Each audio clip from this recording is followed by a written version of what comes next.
All right, it's 1 o'clock, so we'll get started. Um, Thank you for asking about the shirt. I'll probably, talk about the shirt again later. So, very happy to see everyone today, or for you guys to see me, and I'll be looking at the comments. I can see there's already an active comment stream. This is great.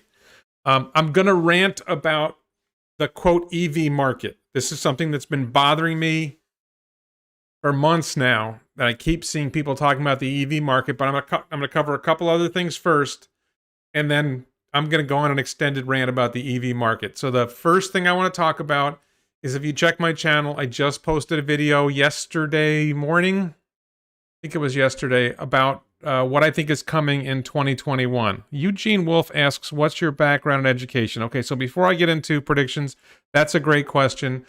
I grew up, went to high school, went to college at Rice University in Houston, Texas, and I majored in mathematical economics, and I took a lot of other interesting classes.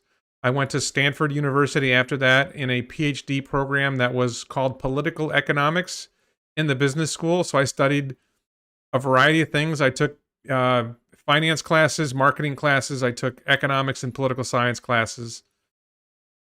So I went to two elite universities, Rice University and Stanford University, and I studied at a very high level, read a lot of science, wrote scientific articles that generally didn't get published, but I was learning how to do that.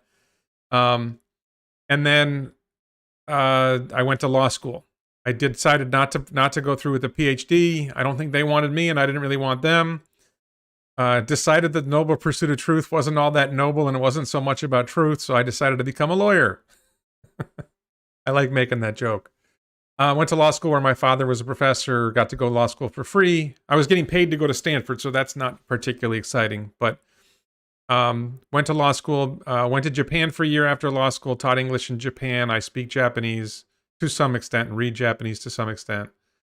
And then I went and became a lawyer and started working as a lawyer, and I still work as a lawyer. I have a couple of criminal cases and a personal injury case pending, but mostly that's it. That's my background. So, yes, I'm hiding the fact that I'm an alien. Yes. So, thank you, Paulus Plain, for your contribution. Very much appreciated. Go down 3 to 5 bits. Need more black. I don't know if I know how to do that. I'm afraid that's not going to happen. It's not really. It's not a bit thing. I don't think it's a bit thing, but I don't know what to do about it. I don't think I can do that. I'll try that next time. So, let's go on. So, predictions. I made a video talking about predictions. Paulus, if you can send me an email, wredlick@gmail.com, and I'll take a look at that and see if I can figure it out. I'm using the chroma key filter on OBS. So, I published this video, very excited about the future, about what's coming in 2021. The video is titled 21 Stories for Elon Musk, 21 Elon Musk Stories for 2021. There's a lot coming. A lot of it is Tesla related, and I'm going to talk about that in particular here. There's a lot of SpaceX stuff that I'm really excited about, including, of course, we're heading to Mars. We're going to Mars. Mars is coming sooner than people don't realize how fast we're going to be going to Mars. This is happening a lot quicker than people think. I'm not saying we're going to Mars in 2021. Don't get me wrong. I think we may very well see one or more starships go to Mars in 2022. I think this is mind-blowing for people, but the cost to SpaceX to launch, once they have Starship up and running and they've got orbital refueling down, I think we may very well see cargo ships launching August. I think it's August of 2022 is the window, where we will see cargo ships leaving Earth and heading to Mars in 2022. I think it's very, very possible if the Starship program continues as well as it's going. Yeah, I think SN9's on the pad.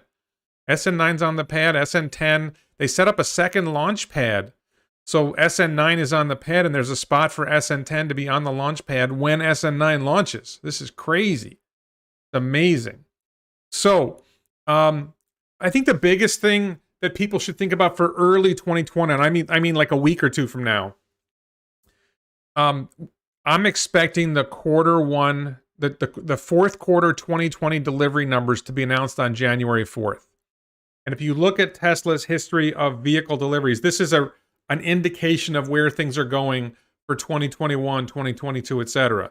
You go back to like first quarter of 2019, I think it was 77,000 vehicles delivered. Third quarter of 2020 was 145,000 vehicles delivered, or 140,000 vehicles delivered. And a lot of people are expecting that the fourth quarter of 2020 is going to be 180,000 or more vehicles delivered. I think it might be 200,000, but I'm a perpetual optimist, so don't place too much weight on that. So that's what this quarter 4 2020 delivery number is a sign. Number one, I think they need about 180,000 for a full year of 500,000 vehicles, which is an arbitrary number. It's not very important. 2020's production and deliveries were reduced by COVID, but that's a big deal. I do think they're going to break 500,000 vehicles. I think the fact that they shut down the Model S and Model X lines rather than continuing to produce for delivery is a sign that they don't need to produce Model S's and X's to get to the 500,000 line. Or the ones they have in the pipeline that they're waiting to deliver are already enough, and they wouldn't be, whatever they start producing from December 18th wouldn't get to customers in time anyway. But they deliver Model 3 and Model Y in higher volumes, so that's what's going to push them over the 500,000 mark. I think, so that's quarter 4 2020, and that'll set us up for, okay, in 2020, Tesla did about 500,000 vehicles. Maybe it's 495,000 vehicles, maybe it's 520,000 vehicles, but they're going to have delivered somewhere in the ballpark of 500,000 vehicles, which is not a big dent in a U.S. marketplace, or the global marketplace with 90 million vehicles or something delivered every year. 500,000 is squat. It's not even 1% of total vehicle deliveries. But translate that into 2021. And if they deliver 200,000 vehicles, let's say they deliver 200,000 vehicles in the fourth quarter of 2020. And on top of that, Shanghai's production is growing and Fremont's production is going to grow a little. Berlin is going to start producing probably third quarter 2021. Texas is probably going to start delivering fourth quarter 2021. Question is, how many vehicles are they going to deliver in 2021? So background light affecting color, I don't know what it is. There's so many different things it could be. So if they deliver 200,000 vehicles in the fourth quarter, that would suggest that the fourth quarter of 2021 is going to be a lot more than 200,000 vehicles. And I'm looking at production capacity, which is not production. Production capacity in Fremont is in the ballpark of 600,000 vehicles and will probably go up a little bit. So let's say Fremont produces 500,000 vehicles in 2020. Don't forget, 2020 was constrained by COVID. The quarter 2 numbers in particular were a lot lower because of COVID. Both production and delivery were affected by the crisis. The pandemic, the response, however you want to talk. I don't want to get political about it, but it very clearly reduced Tesla's deliveries in quarter 1 and quarter 2, and probably had an impact in quarter 3, quarter 4. It's looking like most of the world economy is getting back to something like normal for 2021, assuming all goes reasonably well. And if that's the case, what I think we're going to see is it's really the first quarter of 2021 is going to be a big sign. Usually the first quarter of a year, for some reason in the vehicle market, is depressed. So, but production numbers are going up and they're producing vehicles that are in demand. The Model Y is this is my opinion, okay? Model Y basically has unlimited demand. And what I mean by that is just they can't make enough. If demand for Model Y is 3 times demand for Model 3, then they still won't be able to make enough Model Ys to come close to satisfying demand. So deliveries isn't the challenge. It's production. Can they increase production? Can they increase production? Can they get more batteries to support the increased production? That's a big factor that's going on. So my ballpark guess is that we're going to see somewhere between 180,000 and 200,000 vehicles delivered in the fourth quarter of 2020. And then what we see in the first quarter of 21, which we'll learn early April, April, somewhere between April 1st and April 4th, we'll see the quarter 1 delivery numbers for 2021. If that number is high, let's say they do 200,000 again in the first quarter, that points to much larger numbers because the numbers grow. Q2, 3, and 4 grow a lot. First quarter of this year was 70-some thousand. First quarter of 2020 was 70-some thousand. Fourth quarter is going to be like 180,000. That's pretty rapid growth, but I don't expect that level of growth from quarter to quarter. But if they're able to do 180,000 or 200,000 vehicles in the first quarter, if the average number of vehicles per quarter works out to 250,000, that's 1 million vehicles delivered. Wall Street is predicting, I think somebody said, under 800,000 vehicles for 2021. I'm struggling to come up with numbers less than 1 million. Because if Fremont is able to produce 500,000 and Shanghai produces 400,000, you're already at 900,000. And Shanghai's growing, Fremont's growing a little, Shanghai's growing fast. I mean, Shanghai's kind of reaching its peak, but I think Shanghai's peak is at least another 500,000 vehicles because it's a newer factory than Fremont, and Fremont produces about 500,000 Model 3s and Ys. But Shanghai's a newer factory, and they have access to lithium iron phosphate cells, so their battery production is, their battery resources are not as constrained. Battery supplies are not as constrained as they are for the Model 3 and Model Y in Fremont, because there's basically an endless supply of lithium iron phosphate. CATL can scale that up anytime. So I wouldn't be surprised to see Shanghai even hit 500,000 vehicles in 2021, but let's say it's 400,000 vehicles in 2021. And Fremont delivers 500,000, then you're already well over the 800,000 that people are talking about, and the 850 that people are talking about. And then you figure Berlin probably chips in 100,000 Model Ys. But if they start producing in the third quarter, 10,000, they'll probably do 1,000 vehicles a week, then 2,000, 3,000. But at a certain point, they're going to start getting into gear. And there's 26 weeks in the last in the two halves of the year. So if they can average 4,000 vehicles a week. That's probably pushing it, but maybe you might see them get 100,000 vehicles out of Berlin and 50,000 out of Texas. That's the other thing is, I think it's likely that we're going to see Cybertruck production and delivery by the fourth quarter. And Cybertruck should be easier to produce at scale. Initially it's hard because it's a new design and it's a new approach, but there's no paint shop. There's a lot less involved in building Cybertruck. So when Cybertruck gets going, I think we may see that scale fast. So I definitely think we're potentially approaching over 1 million vehicles. And then it just sort of depends on whether they can get the battery supply ramped up and what they can do with it. And that's another thing. There's a really big question. This is a big prediction for early 2021. They shut down the Model S and Model X line for like 3 weeks. Why? Why did they shut? Oh, thank you, Paulus. Your last jiggle, it was good black and smile and have fun. Thank you for your support. They shut down the Model S and Model X line for 3 weeks. That's a long shutdown. So my theory is that we're going to see the refresh of Model S and Model X. We know that they're planning on delivering Plaid Model S at the end of 2021.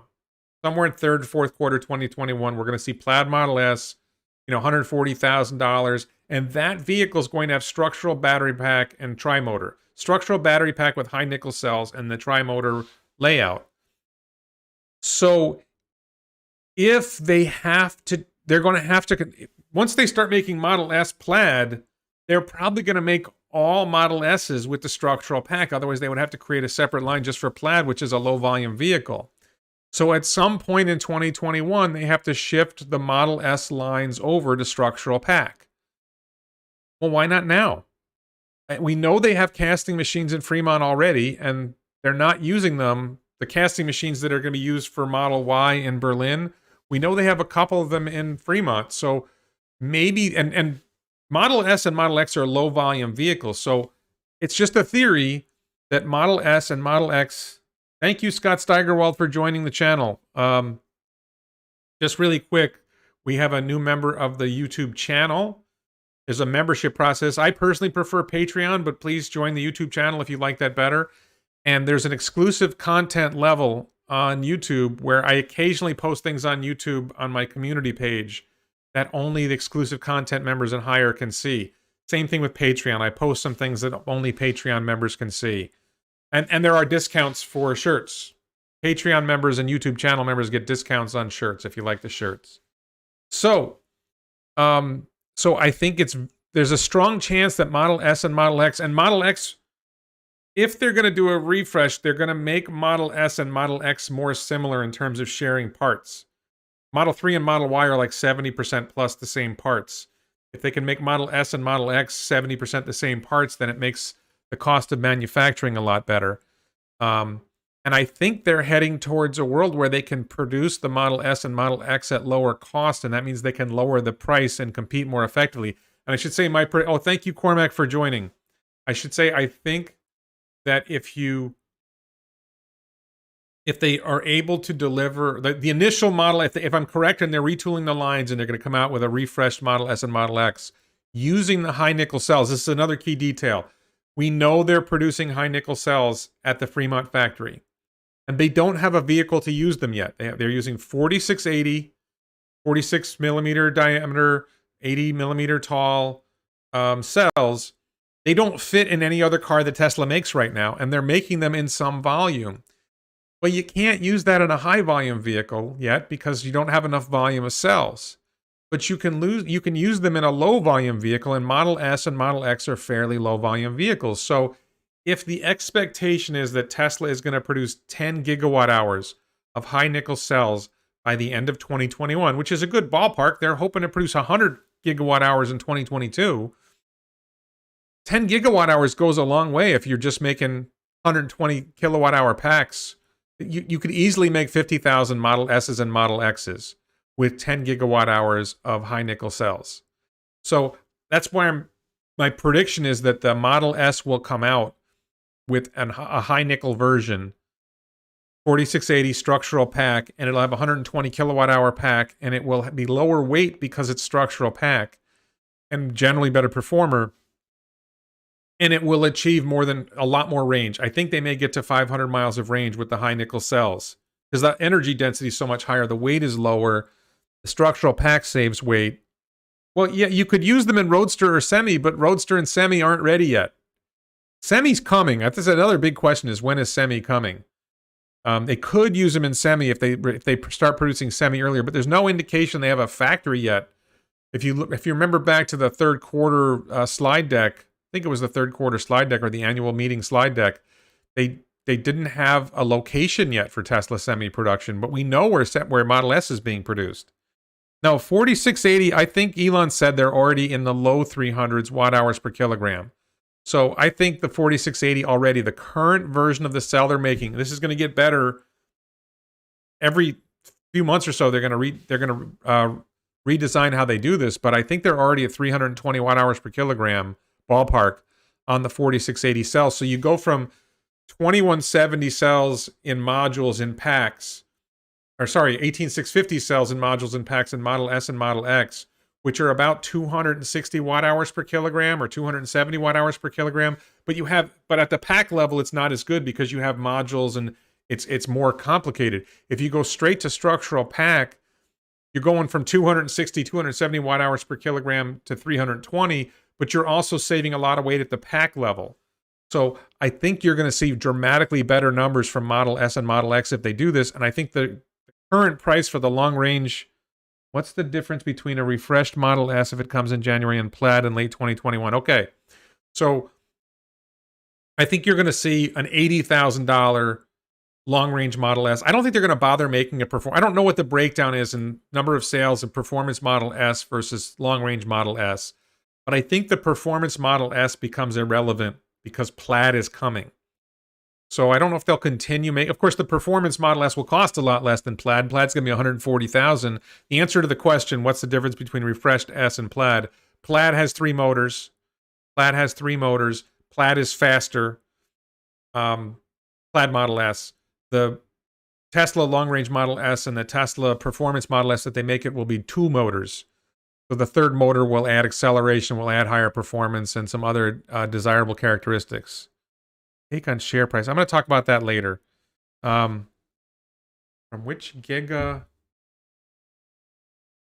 Where's India going to get its 3 and Y? I think India is going to get its 3 and Y from Shanghai. Right now, Shanghai is exporting to Europe. When Berlin comes online, then Giga Shanghai will stop exporting to Europe and will just focus on exporting to Asia. So I think they're 320 watt hours per kilogram coming. Okay, so That's the biggest prediction is, number one, the quarterly totals of deliveries will go from 200,000 or so in the fourth quarter of 2020. We might see them hit 300,000 in the fourth quarter of 2021. And if they're able to scale, if they're able to maintain or get close to 200,000 deliveries in the first quarter, I think it's going to be lower. Might be 180,000, but if they scale up and they do 250 in quarter two and 260 in quarter three and 300 in quarter four, then we're seeing 1 million vehicles. So that's where it's heading. Very, very exciting. Oh yeah, that's another prediction somebody mentioned. Michael Campbell just mentioned the FSD4 chip. This is in the video that I just published, but in 2019, Elon talked about the fact that they'd been started work on the FSD version 4 chip in 2017, and they were half done in 2019. Well, 2021 would be fully done. So I think we're going to see an FSD version 4 chip. My impression is that the performance of the version 3 chip is so good that the FSD 4 chip may not matter a lot for self-driving performance, but it matters a lot for energy.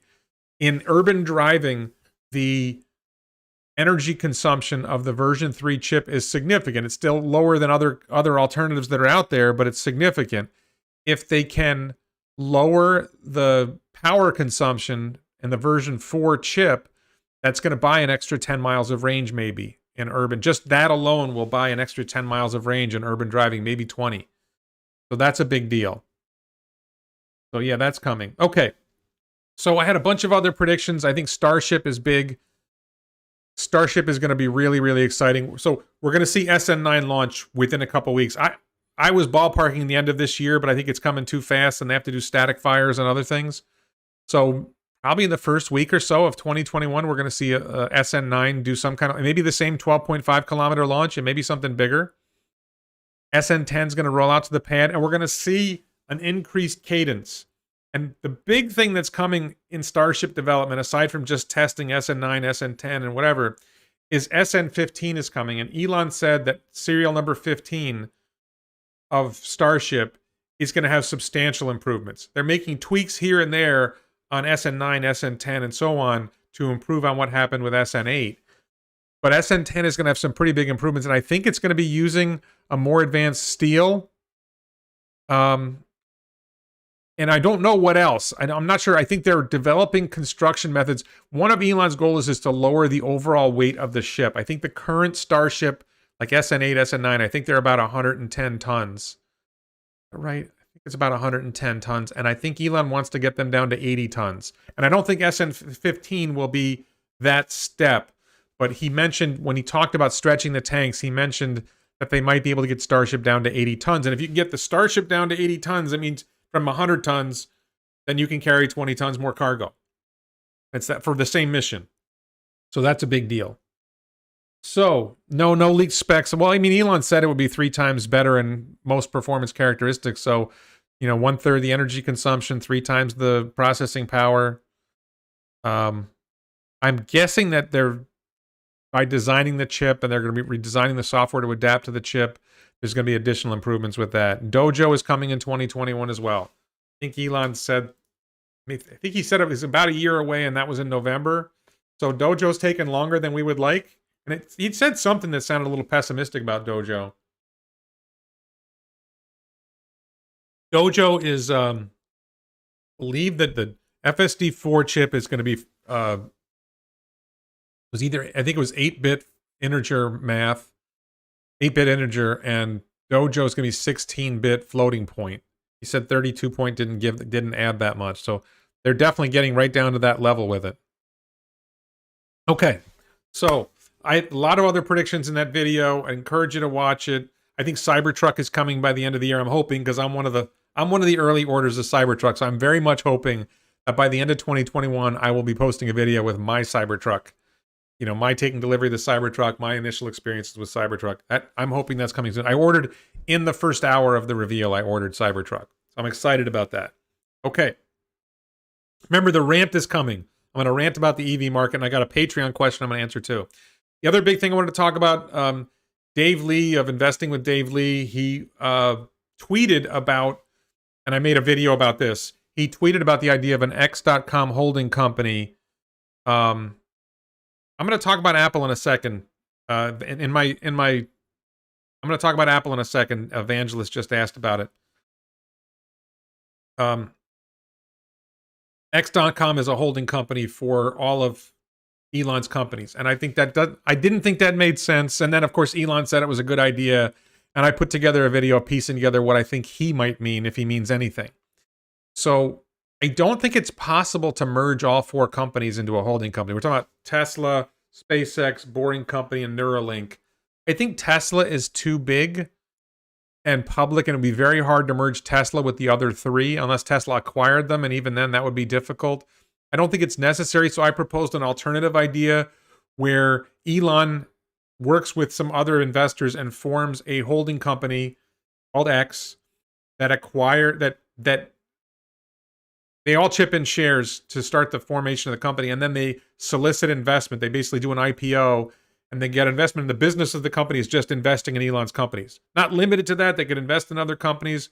But then when Tesla wants to do a capital raise, X buys some of the capital raise. If SpaceX or Neuralink or Boring Company wants to do a funding round, then maybe X supplies all the capital for the funding round. And now retail investors can buy into X. Right now, retail investors like me, and probably most of you, we can't buy shares in SpaceX, Neuralink, or the Boring Company unless we're very, very wealthy and we know how to get involved in funding rounds. It's very, very difficult. I haven't figured it out yet. Some of us may not even be eligible. You have to have like $1 million in investable assets. You have to be a sophisticated investor, or maybe you need $250,000 a year in income. It's pretty restricted. I'm not selling my Cybertruck. I don't care. I'm keeping that thing. So if they formed X.com, if they formed the company X, and X, let's say X did an IPO and sold $36 billion in shares, and I bought stock and other people buy stock. And so now they contribute $4 billion in their shares in the existing companies. They get $36 billion more in investment. And now that $36 billion can go into a funding round for Neuralink, a funding round for Boring Company, a funding round for SpaceX, maybe a capital raise for Tesla if they need it. And now retail investors are effectively investing in Elon's other companies. You're not targeting saying, I just want to invest in Neuralink. That option still isn't there, but you're able to invest in the different companies. So I don't think it works. I think the difficulty of merging all four companies would be over the top. And I think the idea of having some corporate overstructure to me makes less sense. But Elon said it was a good idea. So it'd be really interesting to find out what he meant when he said it was a good idea. I'm going to talk about solid state in a minute. David Cohen asked about solid state. I'm going to talk about that in a minute. So, all right, covered X.com. I get this comment a lot. So I have some videos where I talk about Tesla's future valuation. Say 2030, I think Tesla could be worth $40,000 a share. I think Tesla could be a $40 trillion company.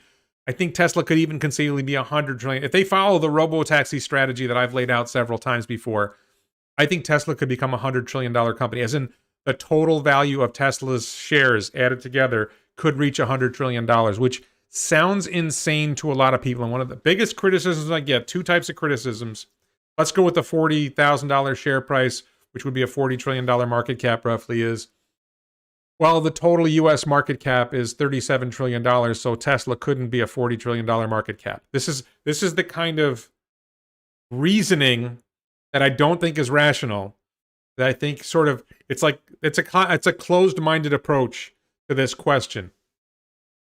First of all, Tesla, and another one is people say, well, it couldn't be bigger than US GDP, gross domestic product. So yes, it's a huge prediction. That's right, 40 trillion, exactly. So people say it's crazy. Okay, so if you go back and check my videos, I explain why $40 trillion is not crazy. $40 trillion is not crazy because it's just a simple question. How many vehicles are they going to produce? Or the $40 trillion number comes from this. How many batteries are they going to produce? How many batteries are they going to buy from suppliers? And how many vehicles and grid storage products and solar installations can they produce with that level of battery production? Tesla said, Elon and Drew said, they're going to produce 3 terawatt hours of batteries in 2030, and Elon is hoping to do that quicker. They also said they're going to continue buying batteries from suppliers, and they have been scaling up production. The LG Chem, Panasonic and CATL are all scaling up production, and Tesla is buying more batteries from its suppliers. So if that continues, which I don't think is unreasonable, you see Tesla producing and buying from partners a total of, let's say, 6 terawatt hours of batteries in 2030. It's not very complicated math to translate that to how many cars is that, how many grid storage devices is that, how many solar installations go along with those grid storage devices. You put all those numbers together, you end up with $4 trillion in revenue in 2030. And a $4 trillion revenue company that's highly profitable is going to be worth $40 trillion. It's just hard to wrap your head around that prospect. And that doesn't include if robotaxi takes off and the ridiculous margins that come with robotaxi. So the criticisms are, well, that's bigger than US GDP. That's not possible. So there's two problems with the GDP comparison. First, Tesla is a global company. Tesla is not limited by the US market. It is fairly likely that Tesla will sell more vehicles in China than it will sell in the United States. It's reasonably likely that Tesla will sell more vehicles in Europe than it sells in the United States. Europe is a bigger population. China has a much bigger population. So, and then you have Indonesia's a large country. Tesla may be able to sell cars in India, which doesn't have a very big market for vehicles like Tesla's, but it's a big population. There's a big world out there, and limiting Tesla to US GDP doesn't make sense. Tesla is a global company. GDP is also the wrong number to use, because I was talking about $4 trillion in revenue, $40 trillion in market cap. Revenue is closer to GDP. It's really profit that lines up with GDP rather than revenue, but you could go with revenue and GDP. That's a closer match. Hey Bingo, thank you for joining. K Bingo is we interact a lot on Twitter. Very happy to see you on my YouTube channel. Thank you. So looking at GDP is just the wrong number. You would really look, maybe if you're going to compare Tesla's market cap, you would look at America's net worth or total wealth. Well, total wealth is ridiculous because of all the land. There's so much land in America. There's so many buildings. It's really hard to imagine how much wealth there is in America. The other comparison somebody made was, well, the U.S. total market cap is only $37 trillion. Okay, well, in 2010, the U.S. total market cap was $17 trillion. So don't forget that today's market cap is going to grow. And it's not going to go up 20 trillion. It's going to go up 30 or 40 trillion, if not more. So if Tesla reaches a $40 trillion market cap, then the U.S. total market cap will probably be 100 trillion. And that's still a huge chunk of the U.S. total market cap. But look, Tesla's just accomplishing that much. I think the total market cap is going to go up even more than that. I think there's a lot of reasons for that. But again, don't forget Tesla is a global company, not limited to local, and it's not just a car company, it's an energy company, it's a battery company, it's a software company. There's so much there. So, I think we're going to see reveals of the model. I don't call it the Model 2, I call it the Tesla Compact. I think we're going to see reveals at the end of 2020, at the end of 2021, maybe. Maybe not. So, okay, so I covered that. Okay, now I want to move on. Somebody asked about solid state. So I want to talk about Apple, Toyota. Oh, let me do this here. So there were these news stories about, okay. There were these news stories. The story that bugged me today was, I get Barron's. I think this was last week or this week. There's this big story in Barron's about Quantumscape. Now, Quantumscape, as far as I know, isn't producing any products yet, and it's worth $60 billion in market cap. When people say that Tesla's overvalued, this is a company that doesn't produce anything, and their market cap is $60 billion. And if you watch Hyperchange did a video where he broke down what their projections or what Quantumscape's projections are for what they're going to produce and when. And basically, they're not going to produce any meaningful number of batteries until like 2026 or 2027. And the limiting factor made 2 videos about Quantumscape, and I like the first one was like a totally harsh, this isn't going anywhere, this is nonsense. The second one, maybe it was on Twitter he talked about it. He softened a bit on Quantumscape, but I haven't. Quantumscape's numbers underestimate what Tesla is doing, and they're comparing themselves to, Tesla's battery levels from 2018, their watt hours per kilogram, their energy density, and so on. So there's some critical things about batteries. So that's Quantumscape. They made a big deal about Quantumscape. They made a big deal about Toyota having some game-changing solid-state battery, and they made a big deal about Apple targeting car production and all this. Like, think about this: Apple's targeting car production by 2024, and then if you read the article and other things, well, it might be 2026. They first of all, I don't know if Apple's going to produce anything. So Apple's battery, the rumors are that Apple is looking at lithium titanate. Lithium titanate is lower energy density than lithium iron phosphate, and it costs a lot more. I don't know why anybody would lose lithium titanate for a car. This Reuters article is just a bunch. Later in the article, they say they're also looking at lithium iron phosphate as a next level battery. Lithium iron phosphate it's great, but it's not next level anything. It's been around for a long time. So that was total nonsense. But this idea about solid state sounds good. And if we get there at some point, there are going to be applications for solid state. If they're able to achieve 500 watt hours per kilogram or more, if they're able to achieve better volumetric energy density in terms of watt hours per liter, that's great stuff. But the biggest thing that Tesla is accomplishing that none of these articles talk about is cost. That the 4680 cell production line method, by going to, I forget what they call it, the tabless design, by going to the tabless design, by using cylindrical cells, they're able to produce in such high volume, and they're able to eliminate certain steps in the production process that, especially with the what is it called? The dry battery electrode from Maxwell, that they're dramatically lowering the cost per watt hour of their batteries. And a lot of this applies to lithium iron phosphate. If you get into the details of battery technology, lithium iron phosphate is inherently about 1/3 the cost.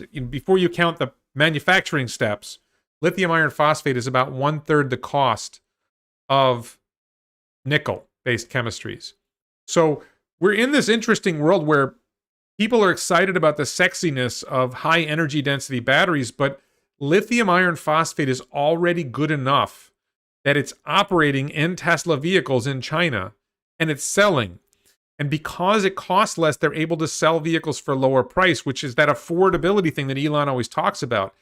If you come out with a solid state battery that is high energy density, but you don't deliver cost savings, you have to be able to manufacture that battery at scale, as in gigawatt hours, in tens of gigawatt hours, hundreds of gigawatt hours.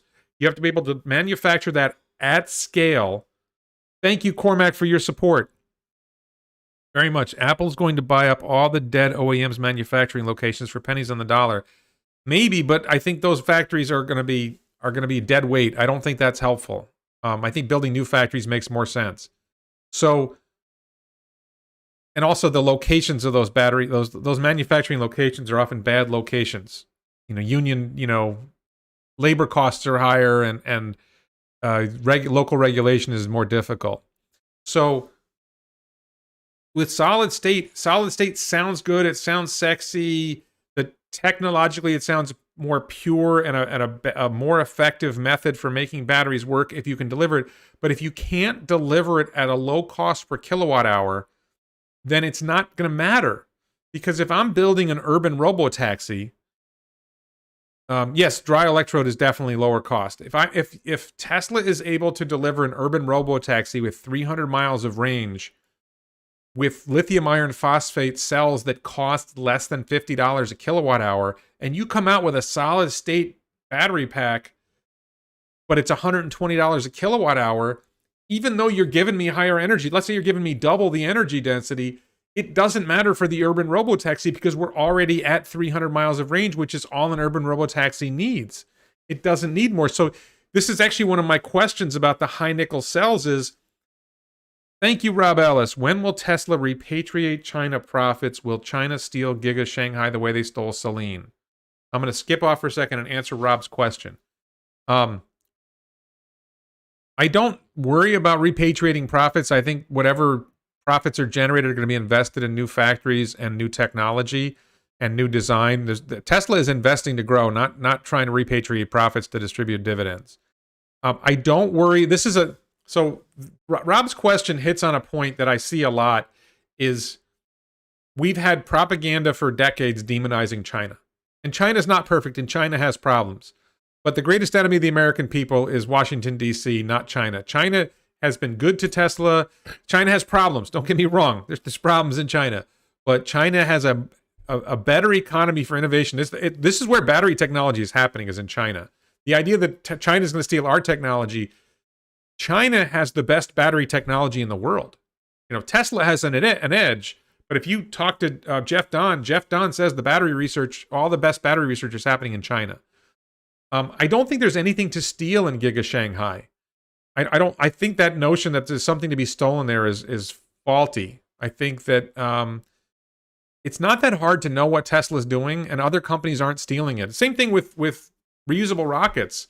SpaceX has been landing reusable rockets for 5 years now. It was December 21, 2015 was the first time SpaceX landed a Falcon 9, successfully landed a Falcon 9. They've been making reusable rockets. They've done, I think, 70 landings now, and no one has copied it.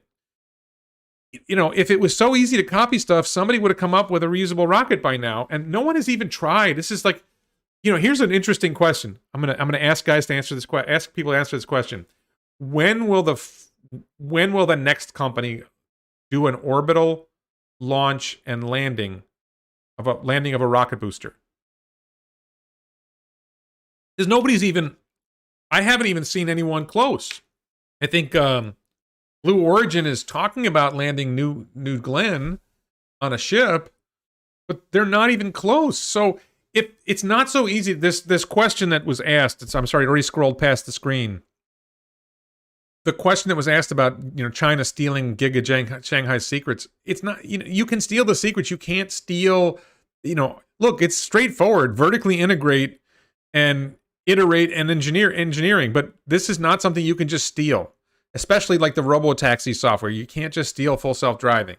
So, let me get back to, I want to get back to this point about solid state. And it was my question, I was talking about high nickel. So one of the challenges I have with high nickel cells is high nickel cells are particularly useful for weight sensitive or mass sensitive applications like Tesla Semi. Tesla Semi needs to be low weight, low mass, because every pound or every kilogram, every pound or kilogram that the Semi weighs is 1 pound or kilogram less that it can carry as cargo. Because there's an 80,000 pound limit in the U.S. and a 40,000 kilogram limit in Europe, as I understand it. Somebody correct me if I'm wrong. I think it's a 40,000 kilogram in Europe limit on cargo. The vehicle and cargo together has an 80,000 pound limit in the U.S. and a 40,000 kilogram or 88,000 pound limit in Europe. So if you can reduce the weight of Semi in pounds or kilograms, you can add more cargo. So Semi is very mass sensitive, so it needs high energy density cells. Roadster and Plaid Model S are high performance vehicles, and they need high energy density cells. VTOL jets, any kind of aircraft, if you're going to do aircraft, battery powered aircraft, you need high energy density cells. The problem with all these applications I described is they're fairly low volume. They're never going to have the volumes of a Model 3 or a Model Y or the Tesla Compact. So that is a huge challenge. I don't understand where 3 terawatt hours of high nickel cells go. I don't think there's enough high energy density applications for them. I think the two most important uses of all these batteries will be grid storage and the compact robotaxi type vehicle, and maybe if there's a minivan, there's a van bus mass transit application. Those are all going to be lithium iron phosphate. Lithium iron phosphate has better cycle life, and most importantly, it has low cost. And if you want to make vehicles low cost with high cycle life, and you're not worried about high performance, which robotaxis and mass transit don't need high performance. My view is the 2030 battery production is going to be 80% or more lithium iron phosphate. Even if they succeed, everything Elon talks about succeeding in getting the cost of the high nickel cells down, they're going to go from $100 a watt $100 per watt hour down to $56 per watt hour. Lithium iron phosphate is going to be $40, 40 watt hours per, sorry, it's going to be $40 per watt hour. It may get down to $30 per watt hour. It's going to be so much more cost effective to use lithium iron phosphate, and the high energy density is basically not an advantage, not a significant advantage in grid storage. It's not a significant advantage in the robotaxi world. So I do think there's a place for higher energy density, and solid state batteries could come in, but if the high nickel cells are going to be 400 watt hours per kilogram, which is already enough for, it's great. That's great for Tesla Semi. That's already enough to do some kind of flight. I just think the market for solid state cells, I'm not sure what they're being used for, unless they're able to deliver them at lower cost. If there's a way of doing solid state batteries at lower cost, then it matters. Okay, so I think that's all I wanted to cover there. Okay. So now it's time for my rant. Oh, sorry, there was a question. I want to do the Patreon question. One of my Patreon supporters asked this question about, if robotaxi rides get so cheap, wouldn't more people opt out of mass transit for the convenience of dedicated rides? Yes, but I don't think that's a significant number. So anyway, and his concern was that this would create traffic jams, which would be solved by going 3D with tunnels. If Boring Company develops a lot of tunnels, then that solves the traffic problem. But, there could be a concern if the robotaxi network comes out and spools up, then some of the people who are riding buses and trains now will switch to robotaxis, which will consume a lot more space on the roads. And that's a potential problem. So first of all, robotaxi is going to take time to spool up. There are about 1 million Teslas that are capable of being robotaxis on the roads right now. At the end of 2021, there will be 2 million. By 2024, maybe there'll be 5 million robotaxis. That's not enough to make a dent in overall traffic with 2.2 billion vehicles in the world. 5 million robotaxis, even if they take some people out of mass transit. I think they're more likely to take people out of their cars than they are to take people out of mass transit. Mass transit, I actually ran the numbers, and until robotaxi gets a lot less expensive, it's not going to be competitive with mass transit because mass transit is heavily subsidized. Matthias, thank you very much for your support. I don't see that happening. I don't see, I do think that I would say it's a different problem, which is as robotaxis scale up and as the price of a robotaxi ride is reduced, just the overall cost of transportation and the convenience of transportation, the cost of transportation gets lower and the convenience of transportation gets better, and that makes it a more attractive thing in both ways, so people will take more rides. So there will be more traffic on the roads because of that, not so much because of mass transit. And the other side of that is, if Tesla does what I'm hoping for, which is a minibus or cybervan that carries 20 passengers at extremely low cost, I think that could shift people into that form of mass transit. I've probably said this before, but some of you probably heard this before, but my picture of a minibus is, so background, the Tesla Model 3 right now is somewhere between 10 and 15 cents a mile in terms of the operating cost. It was 18 cents a mile in 2019 at Autonomy Day. When you extend the battery pack to a 1,000,000-mile pack, that dramatically lowers the vehicle's life, goes up 5x. And so the cost per mile drops a lot in terms of the cost of the vehicle. When you amortize the vehicle over the number of miles, you're reducing the cost. So I think Model 3 and Model Y are already approaching 10 cents a mile. So if you delivered a minivan that was able to seat 20, and you were able to get that with structural pack, with advanced manufacturing techniques, if you were able to do that at 20 cents a mile, and then you had 20 passengers, and each passenger's cost per mile is a penny. Now, the passengers are paying more. Maybe the passengers are paying a nickel a mile or 3 cents a mile or whatever. But when you run those numbers, I'm in South Florida. A trip to Orlando would end up costing like $5 or $10.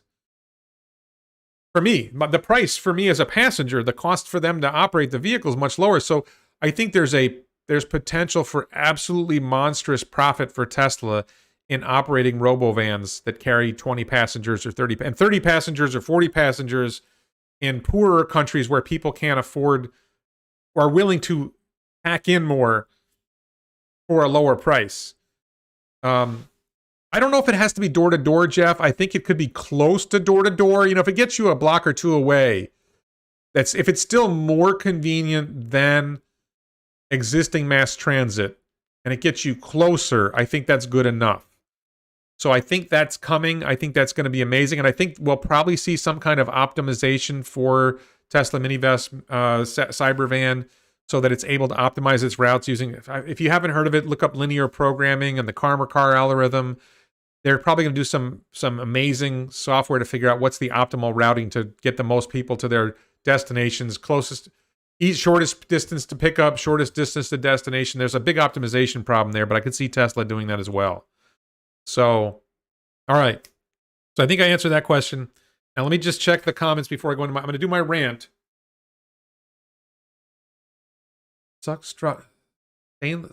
state battery cost saving comes from no anode. Okay. But it still has to lower cost. You still have to manufacture in volume. I don't know why people are talking about Irish. I must have missed something. Okay. So, yes, and what is it? Duck electricity? What is that? That's supposed to be snake jazz? I don't know what that is. Okay. So, it is time for my rant. Okay. It is time for my rant. I'm going to rant about there's no EV market. This is one of the most frustrating things when I watch videos and I read articles about Tesla. I frequently hear, whether it's Tesla Q, and it's not just Tesla Q, it's also people who support Tesla. I will see like Kathy Wood and ARK Invest and Tasha Keeney and Eric Horse. I've seen them talk about EV market share. That the idea is that there's a market for vehicles, and then there's this other market for EVs. And the EV market's going to grow, and the vehicle market might shrink a little bit. But they talk about it in terms of EVs as a separate market. And so I just watched this guy. I'm probably going to make a video about this week. Some Australian guy, the car expert or some auto expert, something like that. He calls himself the auto expert. And he talked about the EV market, and the EV market's not that big, and the competition is coming. The competition is coming. It's part of this notion that there's an EV market that's a set size, and when other companies make EVs, then Tesla is restricted to competing in the EV market space with all these other companies coming in and stealing market share from Tesla. And it's just flat out wrong. Tesla has been stealing market share from internal combustion engine vehicles from the beginning. There was no EV market. There was no meaningful EV market when Tesla started. If the EV market was the Chevy Bolt or the Chevy Volt or the Toyota Prius, I mean, think about this question. What was the size of the EV market before Tesla started making vehicles? The answer basically is this.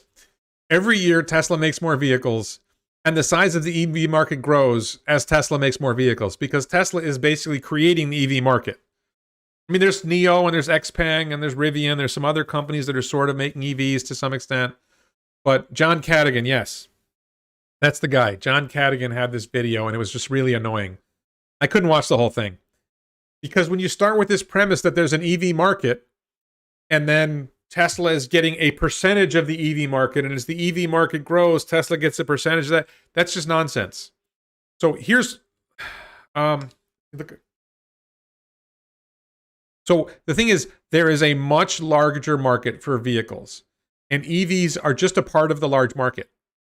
There's no separate market. EVs are not restricted to an arbitrarily defined smaller EV market. The US vehicle market, about 17 million cars and trucks a year sold in the United States. Worldwide, it's something like 90 million vehicles. 90 million vehicles sold. So Tesla's market opportunity, if you limit them, if you forget about robotaxi for a second, you just say Tesla's going to make vehicles. And the world isn't going to change that much. And, I think the market's going to grow, whatever. But let's say the worldwide vehicle market is 90 million vehicles. Well, then Tesla's market opportunity is 90 million vehicles. They're not limited to some arbitrary 2 million vehicle EV market. It's the whole market. They're the same market. So here's the question. Here's the biggest thing that people don't talk about. Just like if you look at Ben Sullins, I love Ben Sullins. Ben Sullins did a review of the Mustang Mach-E. And I feel like every time I see a review of another EV, whether it's the Porsche Taycan or the Mustang Mach-E or the VW ID4, ID3, they immediately compare them to Tesla. So the Porsche Taycan is roughly comparable to the Tesla Model S performance. But one of them is a luxury sedan and one of them is a performance sports car. And one of them has nearly 400 miles of range and one of them has 200 miles of range. One of them costs $180,000 and one of them costs $100,000. They're not really the same thing. And I don't think it makes sense to compare the Mach-E to the Model. I mean, you can make the comparison if you want to, but the much better comparison that people should make, when you're going to test drive a Mustang Mach-E, if you're going to test drive a Rivian, you're going to test drive a Volkswagen ID4, compare it to the nearest internal combustion engine vehicle. I'm going to tell you why this matters. This is really, really important. Okay? And we'll start with Tesla. If you compare the Model Y to a RAV4 or to a Highlander or to a Honda CR-V or something like that, if you compare the Model Y to a roughly comparable internal combustion engine vehicle, the Model Y is better. It might have an initial sticker price higher, but the total cost of ownership is lower. You never have to go to a gas station because you can charge in your garage. The vehicle has a 1,000,000-mile life instead of a 200,000-mile life or 150,000-mile life. The cost per mile in terms of fuel, you never have to get a muffler. You never have to do an oil change. So this is the question. And the answer is already in. The Model 3 is better than a Camry. The Model 3 is better than a BMW 3 Series. The Model 3 is the best sedan available, best non-large luxury sedan available. The Model S is the best large luxury sedan available. The Model X is the best large luxury SUV available, and the Model Y is the best mid-size SUV available. Period. And you know, it's not just me. I'm a Tesla fan, I know, but the Wall Street Journal columnist Dan Neal called the Model Y the best vehicle on the planet. It wasn't me. Okay? And the Wall Street Journal has people on it who are critical of Tesla. Forget the guy's name. There's a fudster on the Wall Street Journal, Charlie Grant. But Dan Neal is their car reviewer, and he drove the Model Y, and he said, this is the best vehicle on the planet. And Motor Trend or Car and Driver said that the Model S was the most important vehicle ever made before they got to the Model Y. So here's the question. Now, you're looking at the Mach-E. You're looking at the Ford Mustang Mach-E. You're looking at the VW ID4. You're looking at the Porsche Taycan. How does the Porsche Taycan compare to the Porsche Panamera? How does it compare to a Ferrari? How does it compare to, it's a $180,000 car. Go look at other $180,000 sports cars. How does it compare to that? When you're looking at the Mustang Mach-E, compare it to a Ford Escape. Compare it to an Explorer. Compare it to something that's comparable to the Mustang Mach-E. Compare it to a Chevy this, the Volkswagen ID4. How does it compare to a Golf? How does it compare to a Jetta? Compare it to and if it's not better, because we know right now the Teslas are better than the comparable gasoline-powered cars. They don't necessarily have as long range, but we could get into a conversation about range. Once you get to 300 miles of range doesn't matter. I'm sorry. I know. Look, if you routinely drive long trips, if you go on long trips 3-4 times a week, then yeah, range matters. But for most of us, look, you charge in your garage. Look, for me, I have a long range. I have a Volkswagen Passat. I have very long range. I go to the gas station once or twice a month. Okay? If I drove a lot more, I would go to the gas station more. But if I had a Tesla, I wouldn't go to a gas station at all. I would just charge in the garage. And that's much more convenient. So that's the question. What's the nearest competitor to the Volkswagen ID4? What's the nearest competitor to the Mustang Mach-E? What's the nearest competitor to the Porsche Taycan that isn't a Tesla? And here's the big question. If your EV isn't better than the comparable gasoline-powered cars, right? If it doesn't cost less, if the cost per, because that's, most of these EVs don't have a 1,000,000-mile battery.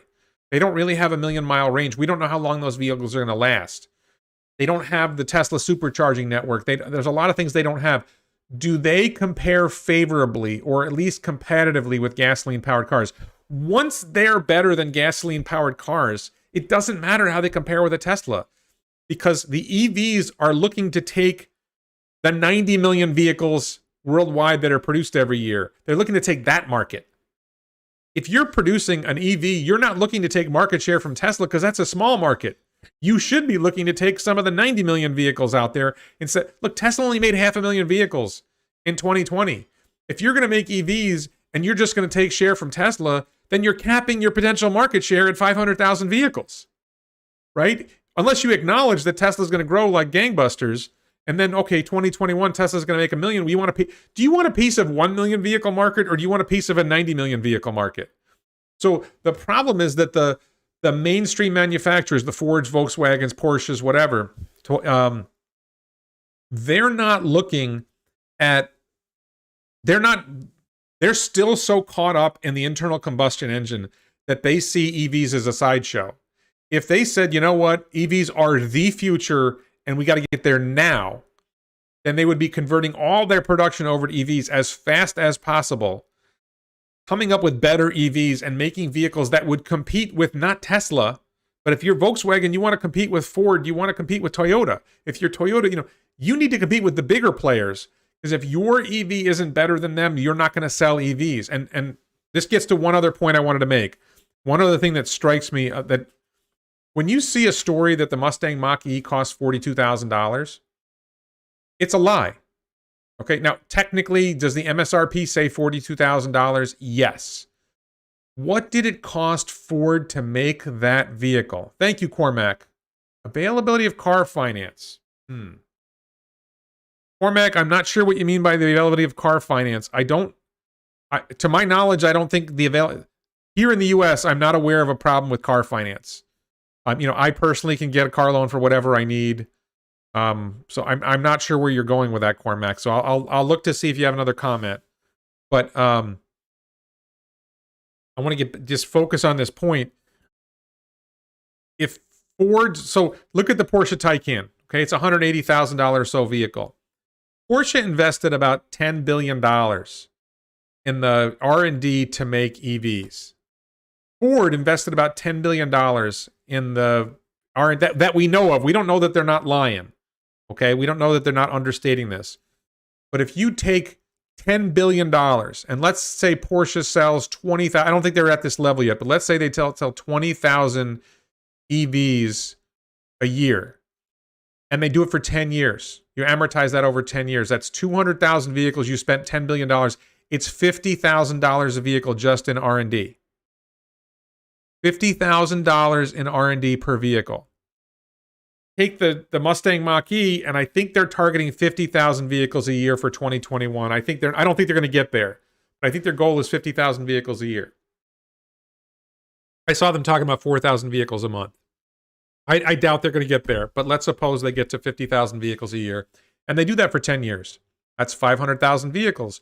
Your R&D for $10 billion spread over 500,000 vehicles is $20,000 a vehicle.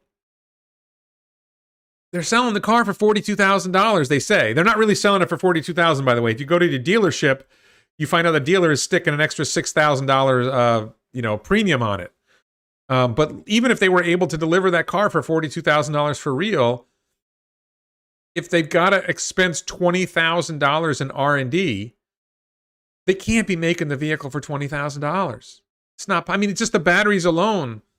The batteries alone in a Mustang Mach-E are probably costing close to $10,000. Just the batteries.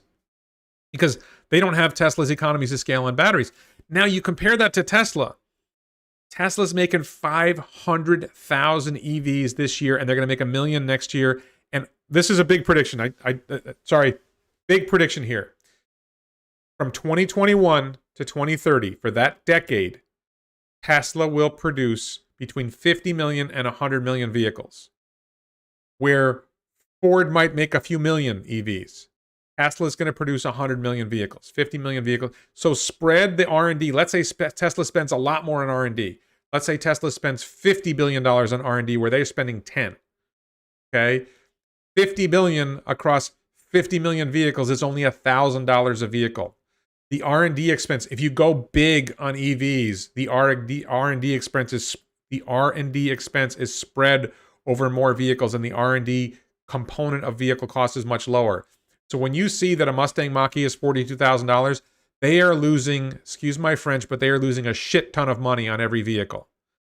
Porsche is charging so much for the Taycan, they might not be losing that much on it, but I think they're still losing money on it because they spent $50,000 a vehicle in R&D if they keep making them. Here's the other challenge. Yes, I have driven a Tesla. I've driven a Model 3 Performance and a Model Y long range. Thank you for the question, Messi. So think about that now. What happens if Ford invests $10 billion to make the Mach-E and then it doesn't sell?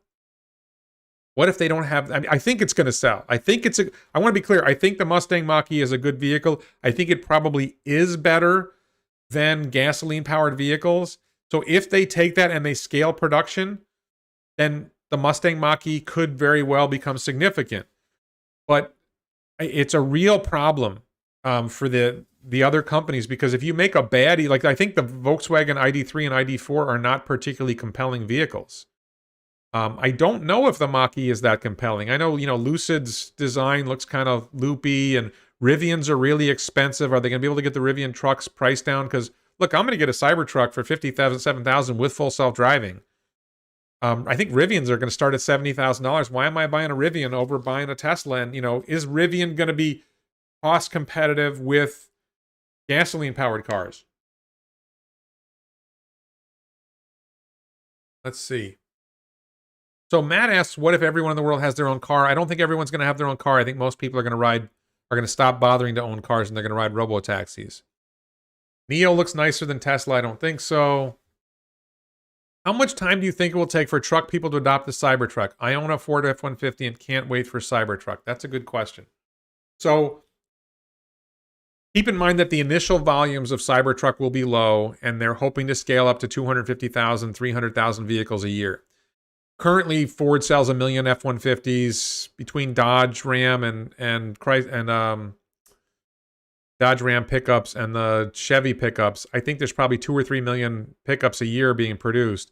So Cybertruck's only going to take a small dent. They don't need to persuade the whole market. If it takes off, if it sells really well, then they scale production. And look, as I understand what the vehicle is and what it does and what it's good for, if you drive a pickup, you're going to want a Cybertruck. But I'm not a pickup truck driver, so I can't really... I don't remember if I've ever even driven a pickup. Yeah, I hope Ford knocks it out of the park with the Mach-E. I hope they sell a ton of them. I don't know if it... the danger is if they're losing money on every vehicle, it could put them out... Succeeding with the Mach-E could put Ford out of business if they lose money on every vehicle. That's a problem. Can you put a Rivian in the bed of a Cybertruck? No. Tesla to stop selling cars in 2030? No, I think Tesla... So this is a thing we've talked about before, I'm pretty sure, but if Tesla is able to produce the robotaxi, if they're able to get the robotaxi running, then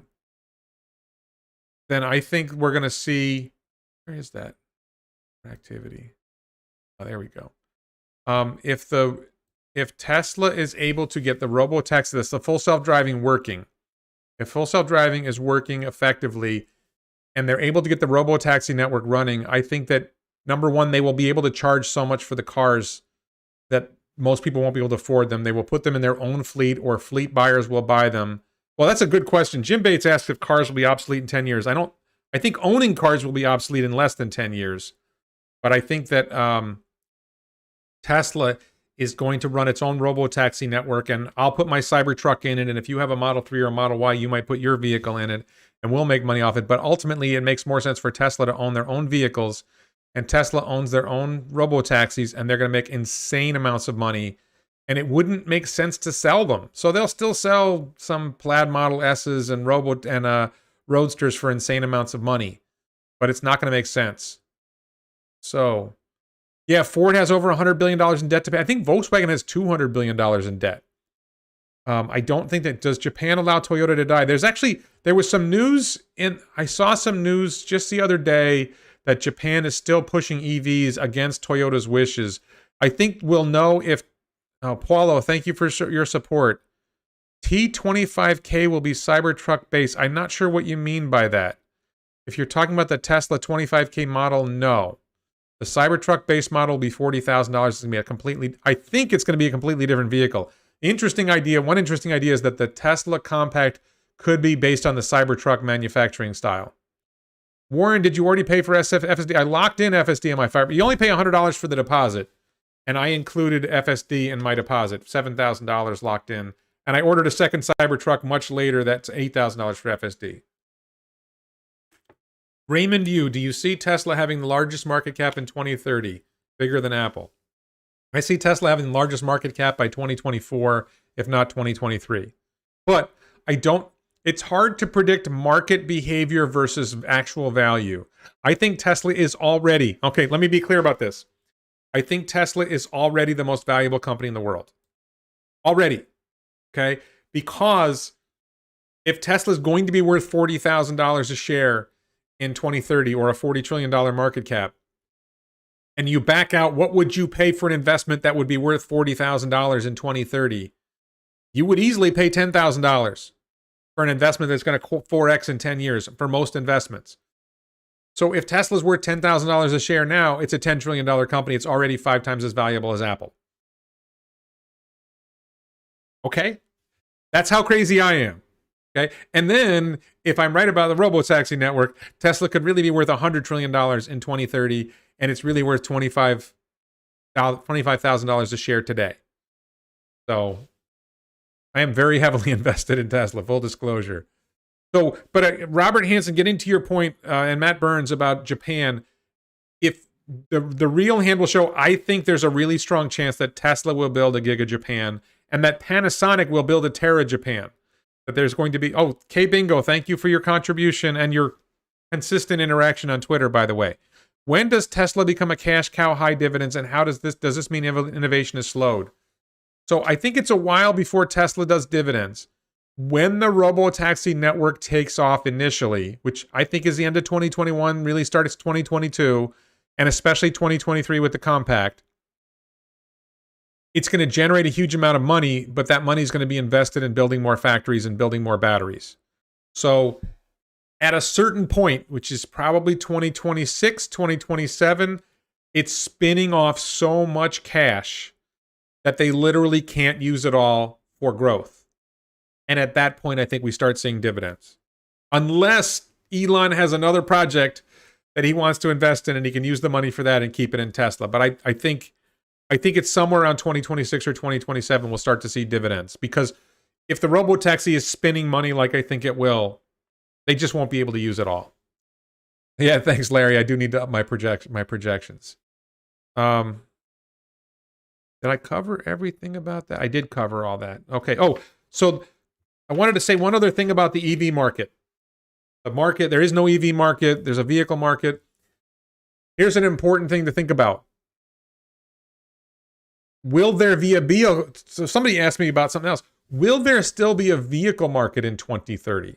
So once the robotaxis take hold, once you start to see an increasing volume of robotaxis, and there's 10 million robotaxis out there, then there's 50 million robotaxis, and there's 100 million robotaxis.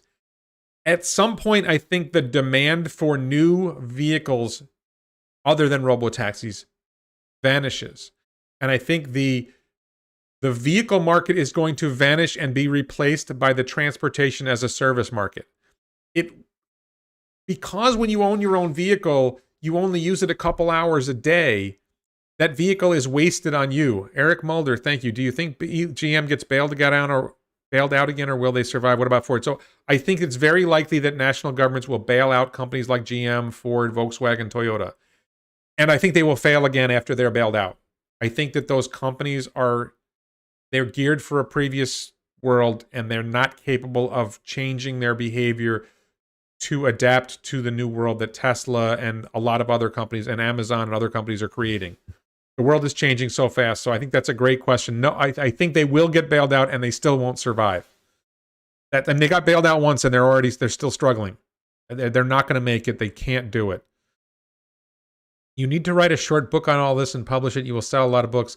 I've thought about writing books, but that takes time away from making videos, and I like making videos. And it's hard to make money selling books. It really is. I should think about that, but I don't think I have it in me. I want to write novels. I have like 3 different novels that I'm in different stages of writing, and I probably should focus on one and finish it. But I'm enjoying this too much. Honestly, I enjoy this. I am making some money at this. Thanks everyone for your support. But let's see, no money yet for 4. No, I've published books. That's like creating a new ice vehicle. Good point. This is a good interaction. I really enjoy doing this and everything. So the transportation as a service market, the vehicle market is going away. You're going to have large entities like Tesla owning large number of vehicles maybe mass transit organizations, or maybe some countries Tesla won't be able to own their own vehicles and somebody else will come in. But you will have large networks of vehicles, and the vehicle in your hands is only used 2 hours a day. And as a robotaxi, it's used 18 hours a day. K Bingo, yes, I published a book called Fair, DUI, FAIR. Where is it? See it up there. I published a book called Fair DUI. It's about drunk driving and drunk driving laws. It's on YouTube. It's on Amazon. It's I think it's $3 for Kindle, and maybe it's $10 for paperback. I forget. Sold well. It had good reviews, but it's just not that big. And I enjoyed writing it, but I'm past it now. I still am a drunk driving defense lawyer. Still relevant to me. That's another thing, by the way. If we go to transportation as a service and we go to a robo-taxi world, and I'm a drunk driving defense lawyer, I'm a personal injury lawyer. My theoretical career, I'm kind of semi-retired from this, but the career of being a criminal defense lawyer, personal injury lawyer, is almost gone. Because people don't know this. I'm sorry, K Bingo brought me to this topic, and I'm going to stay with it for a second. Here in Florida, in South Florida, Palm Beach County, at least 50% of criminal cases start with a traffic stop. It's either you got stopped for speeding and they arrest you for drunk driving, or they arrest you for having... The most common offense in South Florida is driving with a suspended license. I think it's pretty common around the U.S.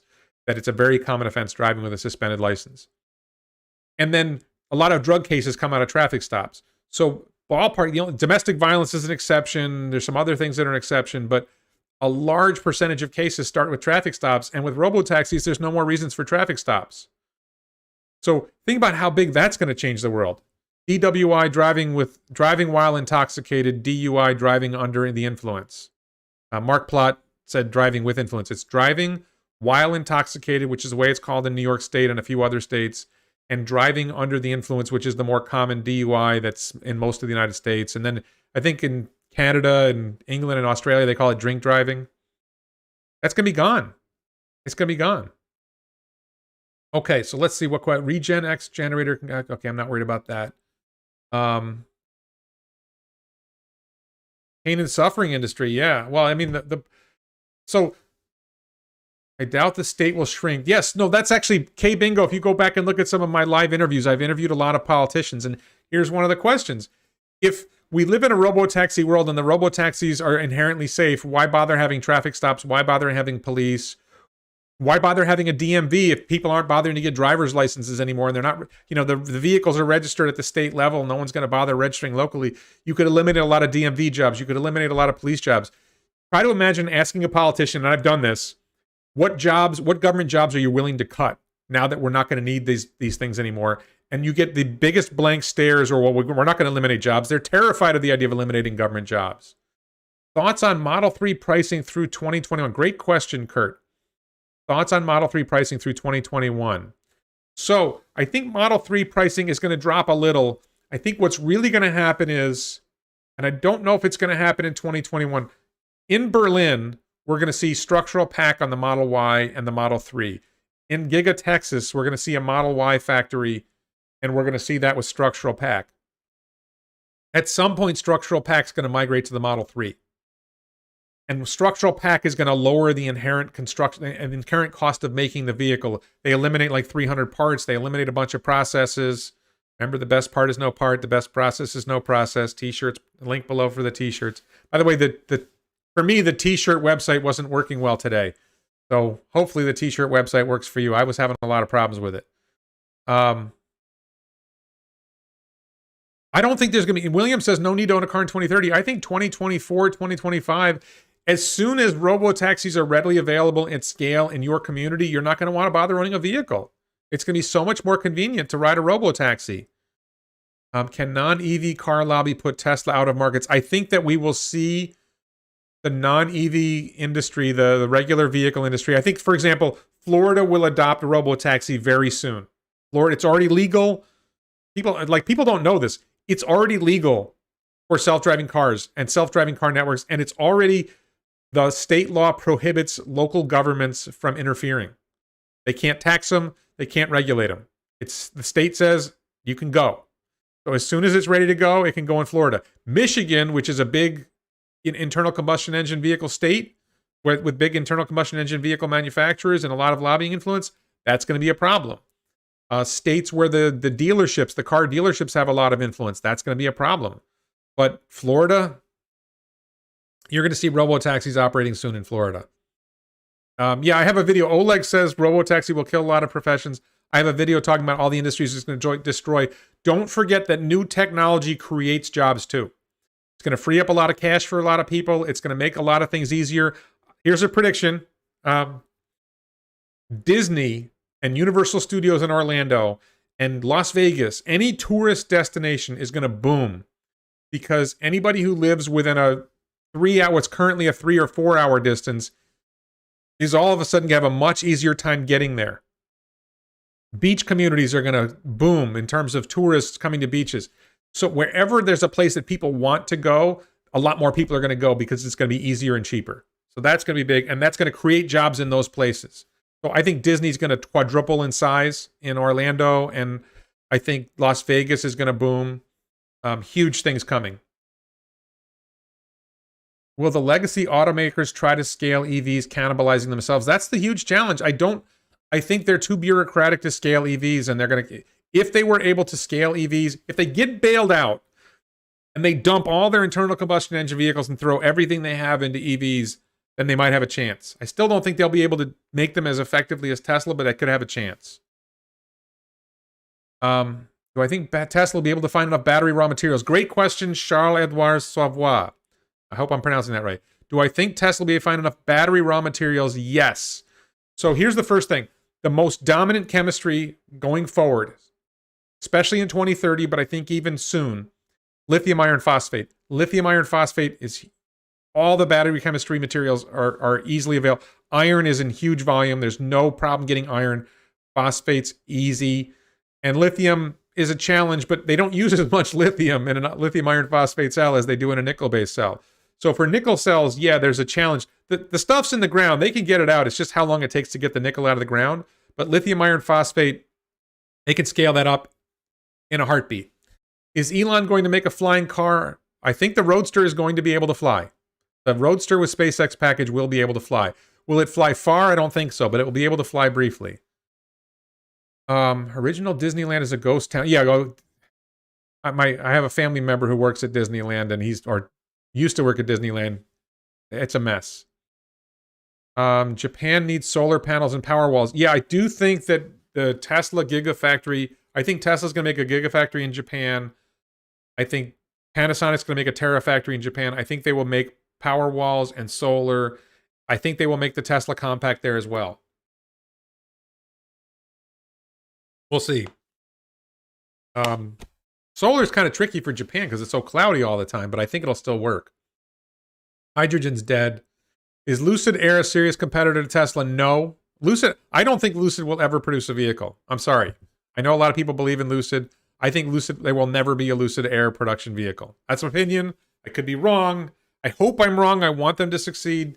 But everything I see, there was a rumor, if you watch Hyperchange said, when do I think battery recycling will start?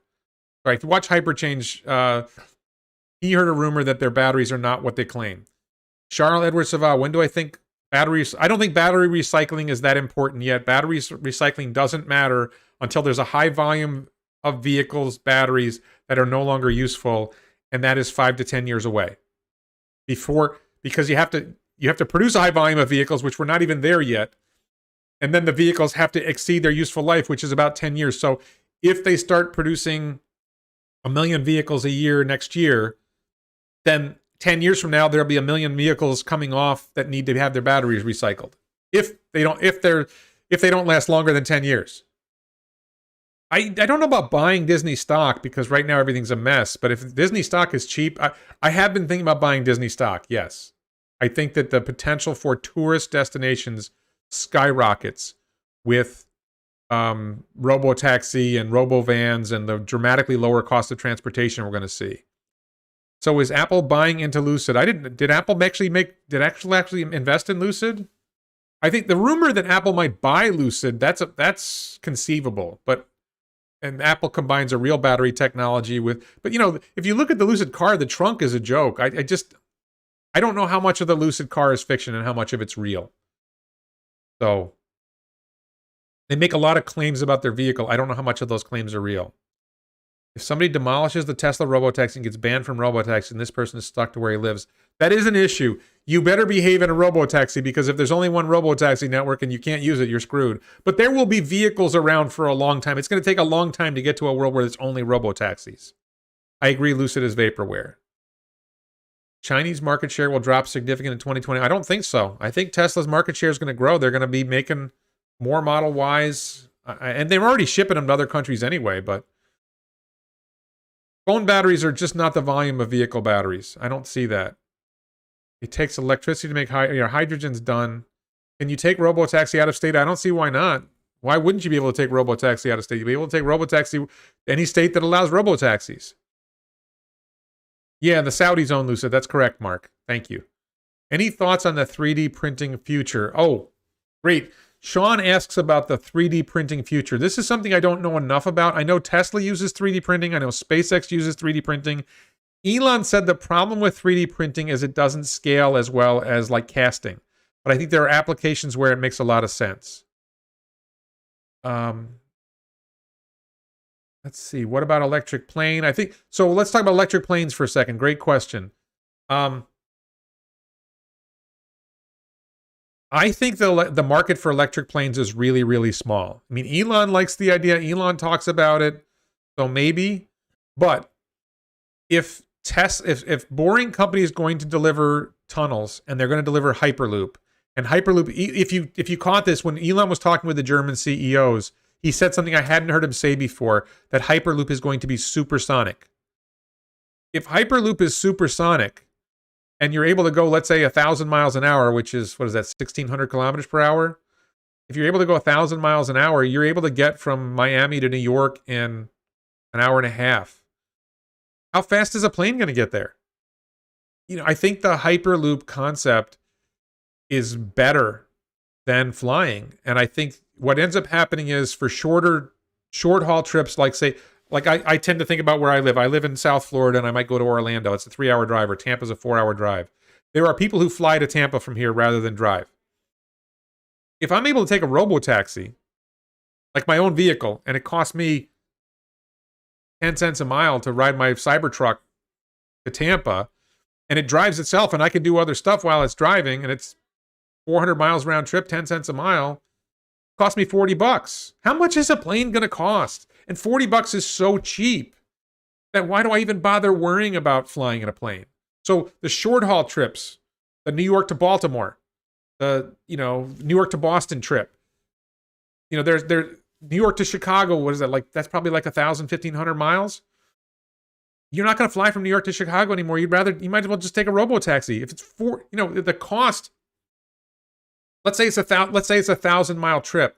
It's $100 each way in a robotaxi that costs 10 cents a mile. If you own your own vehicle, let's say you own your own vehicle, you own your own Tesla, and it costs you 10 cents a mile to operate, including amortizing the vehicle cost, keep in mind, then it's $100 each way to go from New York to Chicago. And if it goes 150 miles an hour, let's say it goes 110, it takes 10 hours. Okay, so then you get to this question of, when you get to a long enough trip, let's say it is that 1,000-mile trip, if you set up a Hyperloop or a loop or just a simple tunnel and you're able to get to 200 miles an hour, the trip gets so quick. And you don't necessarily care so much how long the trip takes if you can sleep in your car while it's going. I think a lot of these things cut into the market for airplanes. And then you have the long-haul trips. Los Angeles to Shanghai, Los Angeles to Sydney. If SpaceX delivers point-to-point travel in a half hour, why would you possibly want to sit in an airplane for that trip when you could take a rocket that will get you there much quicker? So I think there's a real problem there. Let's see.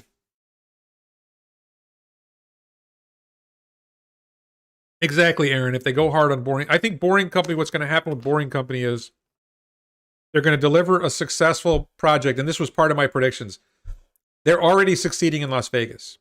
And Las Vegas is a tourist destination. So if they are able to deliver a working transit system in Vegas that cuts travel times from 15 minutes to, they were talking about a commute that might be 15 minutes is now 3 minutes. If you're able, and it's going to cost less, it's going to be more convenient. If you're able to deliver a convenient, comfortable, cool transit system that costs little or nothing, and then people are flying into Vegas and they're going from the airport to the casino in this transit system. They're going from the airport to the convention center. They're, and commuters, the word is going to get out how awesome this is. And it's pretty clear they're going to be building some kind of tunnel system in Austin, Texas, which is less of a tourist destination than Vegas, but it's a tourist destination to some extent because of South by Southwest.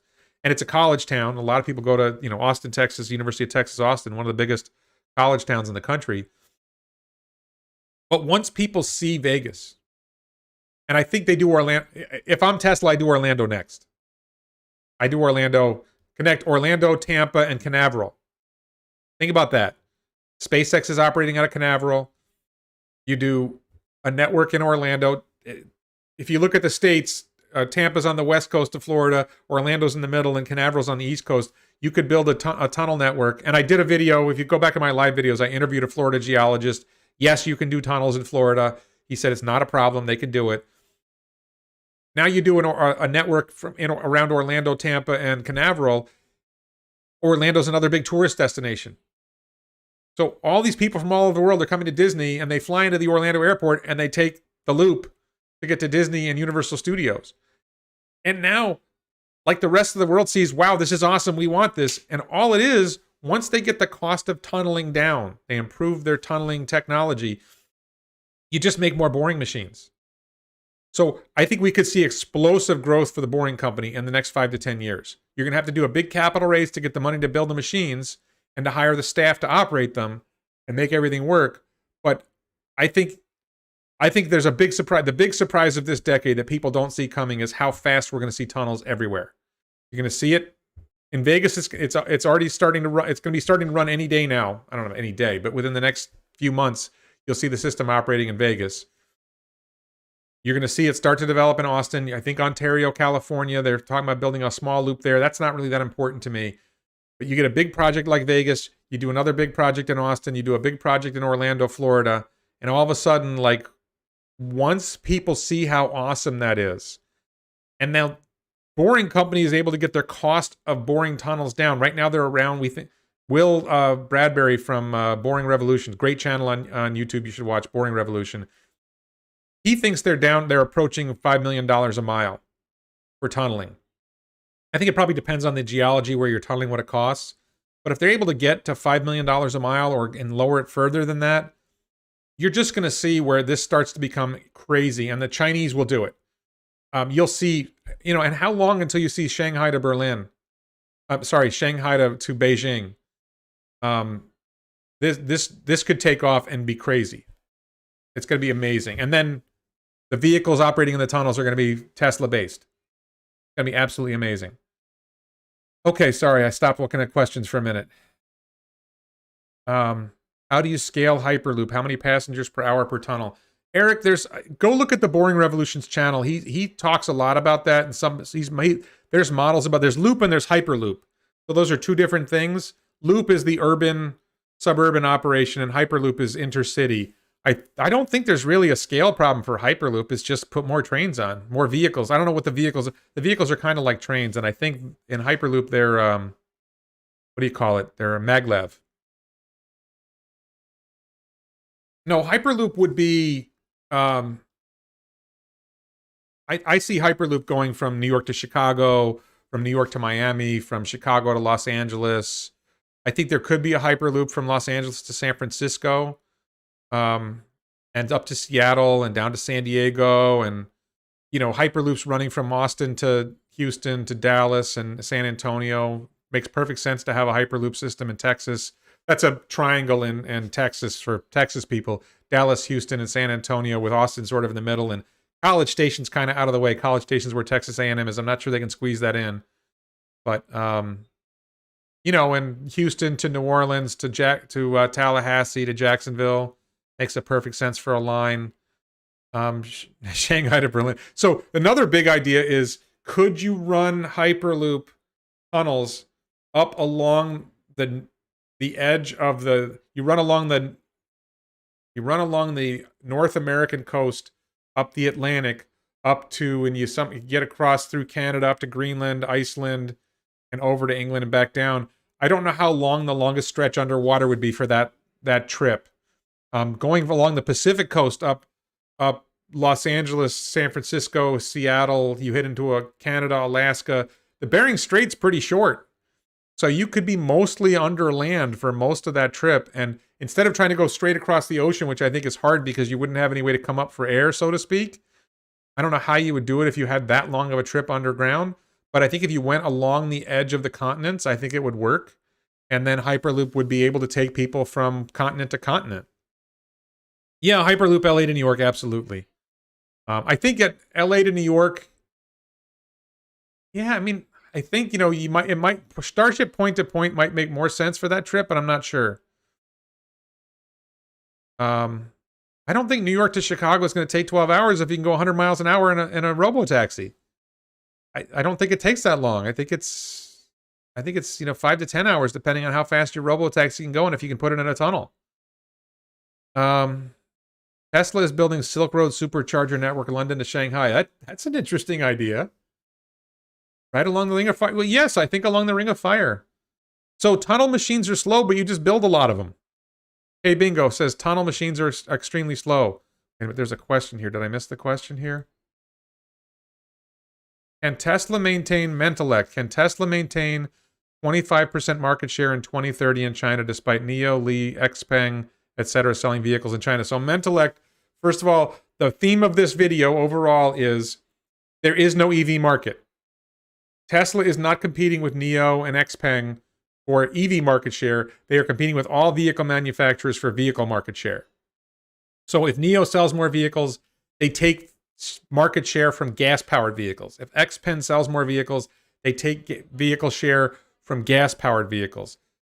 This is not about taking share from other EV makers or EV makers taking share of Tesla. It's all EV makers taking share from ICE vehicles. So yes, and it's not a 25% market share. Tesla has an extremely small... Tesla's market share is less than 1% of the global vehicle market. 500,000 vehicles out of 90 million. A Hyperloop to the nearby Bahamas and between the Keys would really help Florida. I don't know if it has to be a Hyperloop. The Bahamas is a long way underwater. Was that like 40 miles? I don't think there's that much traffic between Florida and the Bahamas that it would justify it, but maybe. I think with Jim, what I think is going to happen is we're going to see an offshore spaceport somewhere. I think the really interesting question is, where do the offshore spaceports go? And I think it's pretty clear we're going to see an offshore spaceport off Boca Chica. 10 miles off Boca Chica, 20 miles off Boca Chica. There's going to be a spaceport floating platform, and there'll be a loop or Hyperloop to go out to the spaceport. That's going to make sense. I think loop tunnels, I mean, I go to the Keys, and it is the traffic is awful going to the Florida Keys. So if Tesla could build the loop tunnels that serve the Florida Keys, that would be spectacular. Spectacular. But I think you would just go right along under the existing highway. And, you know, you'd have stops for people who know the Florida Keys, you'd have a stop in Key Largo, a stop in Marathon, maybe a stop in Isla Mirada, and a stop in Key West, and probably a couple more. Tunnel machines will be faster than Gary someday. It's going to take a long, but they don't. Tunneling speed isn't as important as you think. If you can get the cost, it's the cost per mile that matters. If you can get the cost per mile down, you just make more tunneling machines. That's it. Just make more of them. Warren, do you remember the pneumatic tubes that office buildings used to use? Yeah, there's still banks that use pneumatic tubes in the drive-through windows. My bank, one of the bank branches I go to, they actually have pneumatic tubes to the drive-through lane for the bank. Similar thing. Let's see. What else we got? Is NIO a good investment? I'm not a fan of NIO, but I have a video about NIO. You can look at my video. Paula's, my theory is the first Tesla commercial will be shot on Mars. P.S. Tesla Super Bowl 2028 ad, Cyber Rover on the SpaceX ranch base. I don't know that there will ever be a Tesla commercial. Tesla does not need commercials. You don't need commercials for something that is attractive. There might be, Tesla makes a lot of videos that get a lot of attention without having to pay to show it. NIO gets tax credits from China and has massive EV advantages. Look, the market is so big, there's plenty of room for NIO and Tesla. I don't see NIO. NIO is not a competition for Tesla. Offshore spaceports will go where the customers are major. So yes, Aaron, I agree, but the point is that if you can do hyperloops to the spaceports, then the spaceports can be reasonably far from the population centers, and you can locate them so that they're near. Let's say you can go 300 miles from major city to spaceport. Then you could put your spaceport where it's within 300 miles of 10 major cities. And I kind of see a spaceport somewhere near New York and Boston and DC that serves New York, Boston, and DC. And hyperloops take people from New York and Boston and DC to the spaceport, and then they go wherever they need to go. And then you have one that serves Atlanta and Jacksonville and Miami and, other major cities down here. Or maybe you have one in the Gulf that serves Atlanta and Tallahassee and Miami and New Orleans. And then you have one at the southern tip of Texas that serves Houston and San Antonio and Dallas or something like that. I'm not sure exactly how you do it, but I think that's how you could do it. Do I think Apple will partner with American EV companies? Apple already partners with car companies now on software. Next price for stock split. I don't care about stock splits. I wish people wouldn't ask me about them. Could someone hijack or ransom the Hyperloop train? No, I don't think that's really going to be viable. I think that there's no driver. It's software driven. It's driven by the computer, and the people who are operating the train aren't in the train, so you can't really hijack them from there. Let's see. I read one. Commercials don't matter until you're having trouble selling your cars. And if you're having trouble selling your cars, it means your cars aren't that good. I read one YouTuber talk about Tesla not being well known in China, so maybe Tesla needs to advertise in China. If you make good vehicles and people drive them and like them, they tell their neighbors and friends. I don't think there's a demand. Advertising assumes there's a demand problem, and there's no demand problem. Air Force One on Starship, that's cool. No, Jim, Hyperloops to spaceports. Elon talked about that at the Boring Company event. There was a Boring Company event, and he said, and next there's Hyperloop. Elon has said there will be Hyperloops to spaceports. I don't think 10 miles, I think it might be more. 10 miles offshore is probably a minimum. I think you got to think about how much will the sonic boom be from the Super Heavy coming down. And I think it's going to be pretty damn nasty. And I think 10 miles may not be enough. Yes, Hyperloop could be above ground if needed, but I don't think it will be needed. And Elon made a comment about that. I forget who he was talking to. I think it's mostly going to be underground. No one has ever hijacked a Shinkansen, exactly. Shinkansen, for people who don't know, is the Japanese bullet train. It literally means new trunk line. Do I think there will be an interplanetary NBA league in the future? Too big of a question. I love basketball, but I don't see that one happening soon. Do I think $600 is a good buy for Tesla now? So very important thing here. I do not offer investment advice. I am not a professional investment advisor. I will tell you that I own Tesla stock and I ain't selling. And I haven't bought, the highest price I paid is $388 a share. If I didn't have any Tesla stock now, I would be buying at $600 a share for sure. Do I think there will be a pullback? Yeah, I think stock prices fluctuate. They will go up and down. The one prediction I will make about stock prices is they will fluctuate. They will have highs and they will have lows. There will be ups and there will be dips. But in my video, I project $1,200 a share minimum at the end of 2021. But it's so hard to know how Wall Street thinks about things, how investors think about things. There's what I think the value of the company is, and there's what investors do when they make trades. And there's so much else going on. Zoltan Carpat leak. ID sales are disproportionately promoted. ID4 margin is lower. I think that margin, I don't think they have a positive margin on the ID3 and ID4. They're losing money on those cars. All the internal combustion engine vehicle companies that are making EVs, they're losing money on every car. The only way they could say they have a different margin is if they're not counting their R&D cost. The R&D cost for making EVs is so high and it's spread over so few vehicles that they are losing money on every vehicle. More thoughts on NIO, please. I think that Jerry Gomez asked for more thoughts on NIO.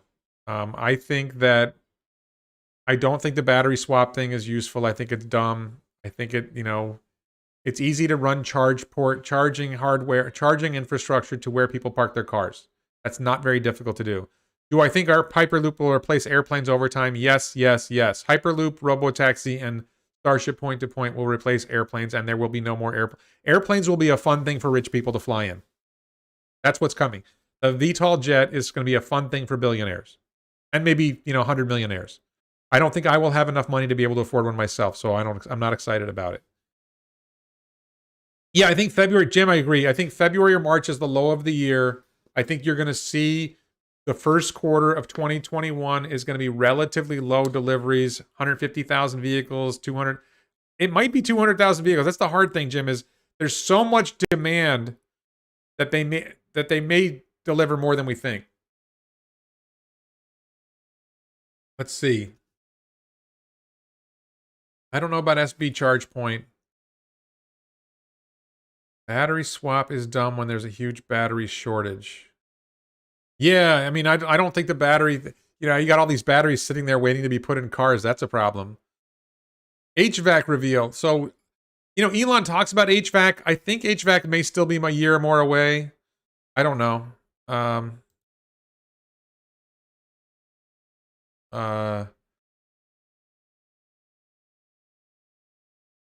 So Alan O'Reilly, the reason they do battery swap in China is because most people live in apartments, not houses. You can run wiring to a parking spot. Hariska, thank you for your support. Thank you very much. Harris K.A., Hariska. What do I think of Arcimoto? I think Arcimoto is a cute project, but I don't think it's going to scale. Chipotle.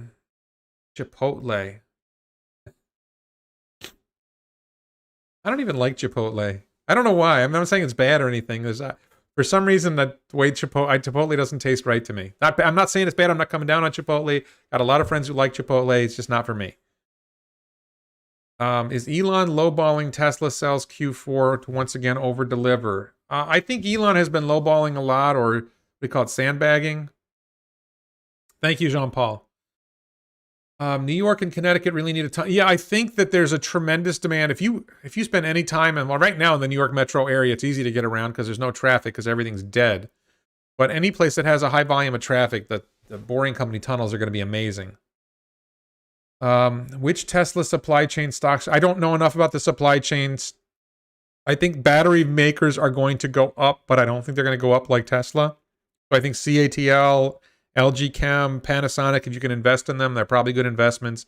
Anybody who makes batteries, we're going to scale from a world of 1 terawatt hour of batteries to a world of 20 terawatt hours of batteries in 10 years. So that's a growth industry. If they can make a profit selling batteries, then that's going to be a huge industry. And then the mining for nickel. Nickel miners is probably a good business. I don't know what they're trading at. I'm not offering investment advice. I think those companies are going to grow, though. Elon is going to need to prove the 3D habitat production on Mars only makes sense. So I don't know what's going to happen. I think it's too soon to worry about habitat. I think they're going to do tunnels on Mars for habitat, but what do I know? Aptera. I think of Aptera and what's the other one? The one we were Arcimoto. I think of Aptera and Arcimoto as similar. I just don't think they scale. I don't think people want to ride in that little thing, and I don't think they scale. I think it's cool. What happens to your hot girls? They'll be back sooner. For people who wonder about the sexy girls, I follow the Muse, and every once in a while the Muse tells me to put sexy girls in the videos. Not this one. Korean kimchi is better than Chipotle. Well, I like Korean kimchi, so I'm going to agree with that. Who supplies Tesla's batteries? Tesla gets batteries from LG Chem, Panasonic, and CATL, and there may be others coming.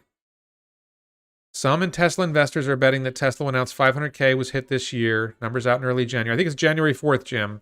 That might help the stock in a flat month. I think if Tesla hits the 500K mark, I think it's actually going to be the projection for 2021.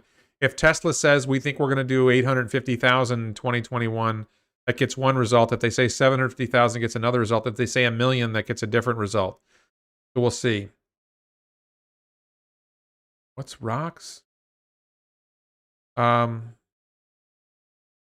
I don't know enough about XPeng. I don't think XPeng is anywhere close to Tesla, but I'll have to look at that. What do I think about bioorganic batteries? I know nothing about bioorganic batteries. I think the big question with batteries is, can you get the cost per kilowatt hour down? If you can deliver low cost per kilowatt hour, you're doing great. Any battery technology, the fundamental question is, what's the cost per kilowatt hour? You have to have a minimum energy density of somewhere near 200 watt hours per kilogram. You have to have a reasonable volumetric energy density. And once you get past that, cost is everything. And for certain applications, you need higher energy density, but that's a much lower volume thing. Do I think Tesla and CRISPR will ever do a collab and combine biopharma and technology? That one's over my head. I don't know anything about that. Thank you, Lou Jason. Tesla hits $750 by March. I think if Tesla, I think it's April. I think when we see the Q1 numbers and we see we see the progress on Giga Berlin and the progress on Giga Texas, as they succeed, then I think we'll see a lot more. Do I think Neuralink will be incorporated with Tesla cars? Yes, but not for a while. I think we will be able to communicate directly with Neuralink to your car or to the robotaxi you're riding in without having to use a phone. Where can you purchase a Tesla? Online dealerships. Tesla has stores in some locations, but you can go to Tesla.com and order it, and they'll tell you where to pick it up. I think they even deliver them to some people.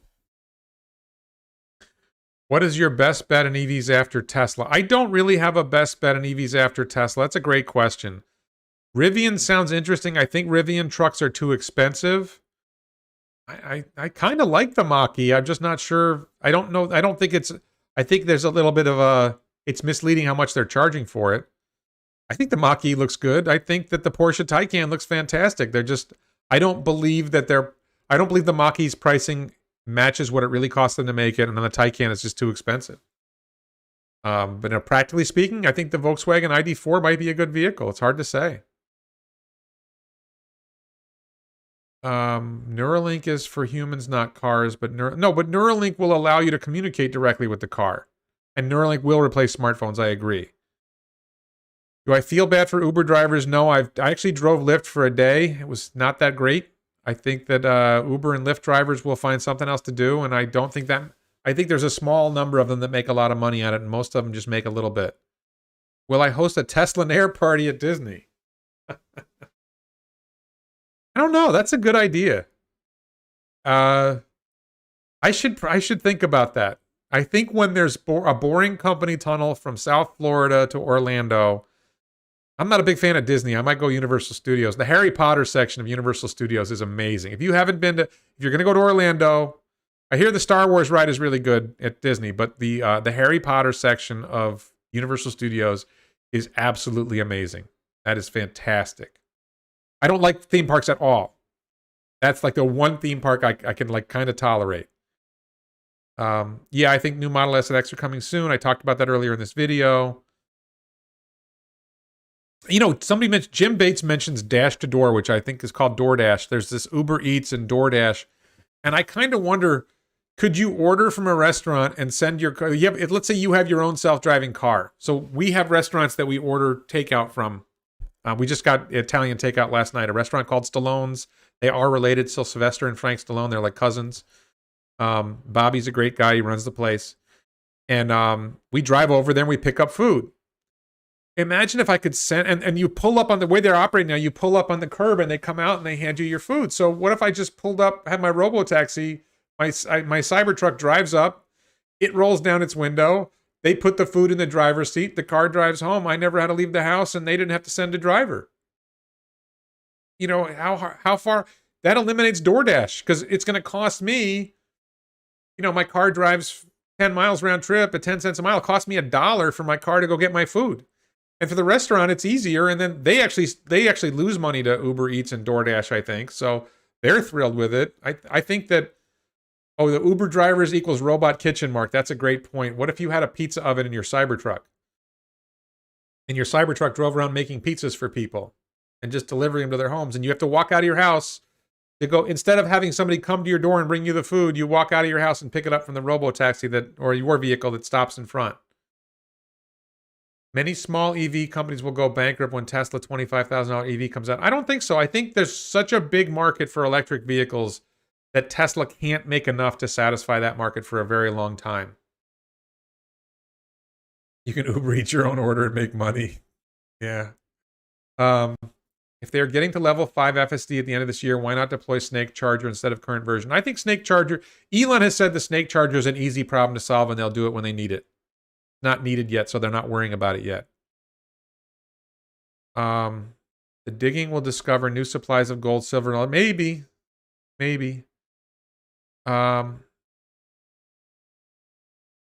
Pizza truck, the Cybertruck pizza truck. I mean, you know, how many pizza ovens could you fit in a Cybertruck, and how many pizzas could you have a robot make the pizza? I don't know. I don't personally want that, but it's interesting.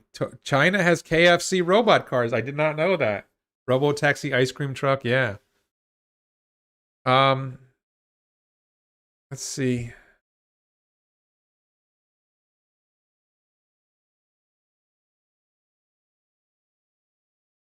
Think. All right, so somebody on here hates Xpeng. I have no opinion about that. Yeah, I think Snake Charger might be over-engineered. I agree with that. Have you heard of peak phosphorus? No, I don't think there's a peak phosphorus problem. I don't know that. If you don't want a Neuralink, you don't have to get one, but I'm going to have Alzheimer's in 25 years, and I want Neuralink before then. What do I think Tesla will do to reduce lithium environmental impact? If you look at Battery Day, they have a great plan for getting lithium from clay that will have zero environmental impact. Fantastic. Do I believe Bitcoin? I own one Bitcoin. I'm up in the air about Bitcoin. I have one. It's a long story why I have a Bitcoin. I don't believe in dollars, so why wouldn't I believe in Bitcoin? I believe in dollars as much as I believe in Bitcoin. Induction cooktops will allow for the expanding of the mobile food market. Yeah, I think induction cooktops could do it. Do farts count? Actually, if you caught it, somebody asked Elon what would be the currency on Mars, and he said it would be a cryptocurrency, so that should be interesting. Thank you, Ferdinand. Tesla valuation in 15 years. I haven't got 15 years out. More than $100 trillion. Kenneth Du said if you Google Snake Charger, look on YouTube, there's a video of a Snake Charger. It's like a charger thing that would plug in, automatically reach out from the charging station to your car and plug itself in. That you wouldn't need a human to plug in. $22,000 stock price by 2024. I think that's probably, I probably said that's conceivable, but I don't think that's their prediction. I don't think that's their price target. When will Tesla sell battery tech for everyone else? I think Tesla has an unlimited demand for the batteries they have for the next 10 years. And I think sometime after 10 years, first of all, the battery tech isn't that complicated. Other people will be able to copy that. I don't think that's a big deal. I do think we'll see a gigafactory announced in 2021. I think it'll be Japan, but it could be the UK. It could be Indonesia. I don't worry about China. Why do you keep asking about China copying Tesla factories? It's not happening. If you were going to copy Tesla, why haven't you done it already? Nobody's copied Tesla yet. Nobody's copied the reusable rockets yet. This copying thing is a fantasy. Let go of it. A lot of mining on Mars, so they may go back to precious metals. Mars bars. I like it, Jim. Mars bars. Mars bars are the currency on Mars. What's GUI? New York City to London, only 35 minutes. Yeah. What do I like to eat? We just had this great Indian food. There's an Indian restaurant called Arun's Indian Kitchen in Coral Springs, Florida that makes the best Indian food I've ever had. Love the guy, love the restaurant. It's takeout only right now. It's a very small restaurant inside. I had chicken tikka. We had chicken tikka masala, chicken korma, and lamb madras, they call it.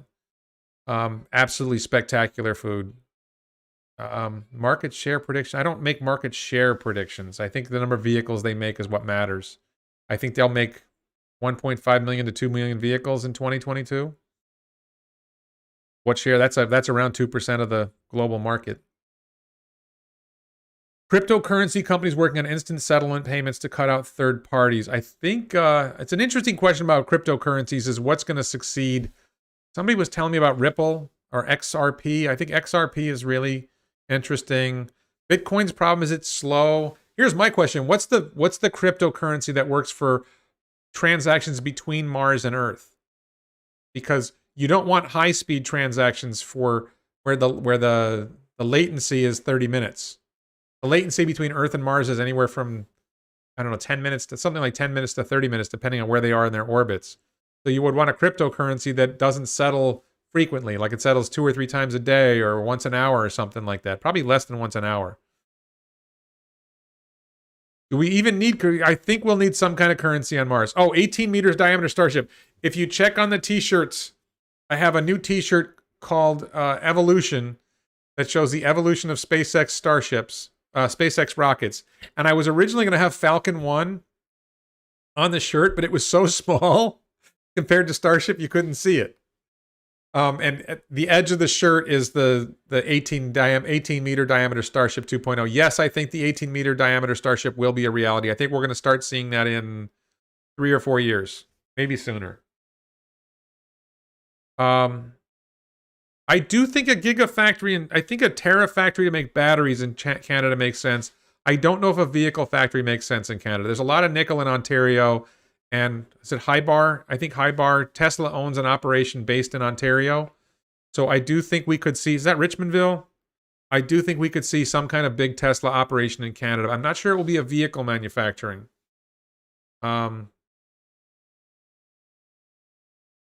Teleportation. Well, if we have Neuralink and you're able to upload your brain state to the cloud, and then your brain state can be transferred to another entity in another location, then you would effectively teleport at the speed of light. So there's some possibilities for that, depending on how long it takes to download from the cloud to the target substrate. Do I think Elon is actually going to combine all his companies together? No. One thing I talked about that earlier near the beginning of the video. Let's see. A truly idealistic society is one where we do not use any currency. I don't know. I think currency is a part of an idealistic society. If it's a trusted currency, then it's great. If a cryptocurrency was backed by convertibility to standard precious metals. Okay, so Jim, here's where I'm going to disagree with you on that. The problem is that precious metals cryptocurrencies can have an arbitrarily limited supply. Precious metals, the supply of precious metals could change. We don't know. It could be asteroid mining. Somebody could find a big vein of silver or gold. I just bought like 5 1-ounce gold coins and 12 silver 1-ounce bars. So I do believe in precious metals. I just think you want to diversify across different things. Electric supersonic jet after 400 kilowatt hour, 400 watt hours per kilogram, Hassan. I do think we may see an electric jet, but I think it becomes irrelevant with Hyperloop. I got a rock that I think is valuable. Do you want one? Exactly. Why did Tesla soar in 2020? So let me address this. This is a great question by CM. Why do I think Tesla stock went up in 2020? So here's the big reason why Tesla stock, I should make a video about this. This is I love this question. And I'm going to say it here. For the longest time, and to some extent still, there has been a negative story that has been pervasive about Tesla. There's the fear, uncertainty, and doubt, the Tesla Q. There's this notion that Tesla is going to fail. And as long as people believe that Tesla was going to fail, if you're thinking about investing, it makes Tesla a very risky stock. Yes, you see the upside, but the downside makes it very risky, and it's hard to invest in a stock that you think might go bankrupt. The bankruptcy story has pretty much vanished. The theory that Tesla is going to go under, that Tesla is a fraud. For me, just to be clear, the Tesla is a fraud theory, I never really believed it, but it was completely destroyed on December 21, 2015, when SpaceX landed Falcon 9 for the first time. Frauds can't do that. Frauds cannot land rockets. So when they compare Elon to Elizabeth Holmes of Theranos. When they compare him to Enron, you got to realize SpaceX did something that was science fiction. I mean, if you watch some of the videos of the recent Starship launch and you look at how the 3 engines look from underneath, it really looks like something straight out of science. Like if I saw rockets that looked like that in Star Wars, I wouldn't be surprised. Or a Star Trek or whatever. That the way the engines look, there's this white glow to the engines when they're like. So that was, and I personally watched Falcon Heavy, the third Falcon Heavy launch and landing. So people tell you it's CGI. No, I watched those rockets come down and land. I heard the sonic boom. Okay, it's real. When they started delivering the Model 3 in volume, when they started coming out with the Model Y, when the Model S achieved 400 miles range, there's all these steps that have happened that have basically said Tesla's for real. And bankruptcy's off the table now. They have so much money in the bank. They're generating cash. It's working. Hyperchange helped me too, Wayne. Hyperchange was one of my early... I love the... I don't watch Hyperchange much anymore. I did watch a video recently where he talked about Quantumscape, but it's sort of like the videos, the channels I watched early on, I've sort of like moved past that, and I'm more into making my own videos, and they're saying a lot of the same things I'm saying, but Hyperchange was great. Oh, Paulus, thank you. The hardcore Star Wars fans hate the Florida Star Wars site. It has little to none of old school things in it. Is it different than the California one? Can we have a funeral for all the dead former Tesla short sellers? Gordon Johnson must be immortal because he keeps coming back from the dead. Thank you, Menelek, for your contribution. Yeah, but I think this is the point. The reason Tesla stock went up was Tesla stock was artificially low in 2019. And as the fraud story vanished, as the Tesla's going to fail story vanished, I don't think people appreciate the upside story yet. And that's why I think Tesla has a lot more room to run. I think if you look at, the analysts now, they don't see Tesla's growth the way I see Tesla's growth, the way Elon talks about Tesla's growth. They literally, I don't think they watched Battery Day. I don't think if they watched Battery Day, they didn't understand. If you think about Tesla's planning to produce 3 terawatt hours of batteries in 2030, all you have to do is think, what are they going to do with those batteries? If you just think about that simple question, what are they going to do with those batteries?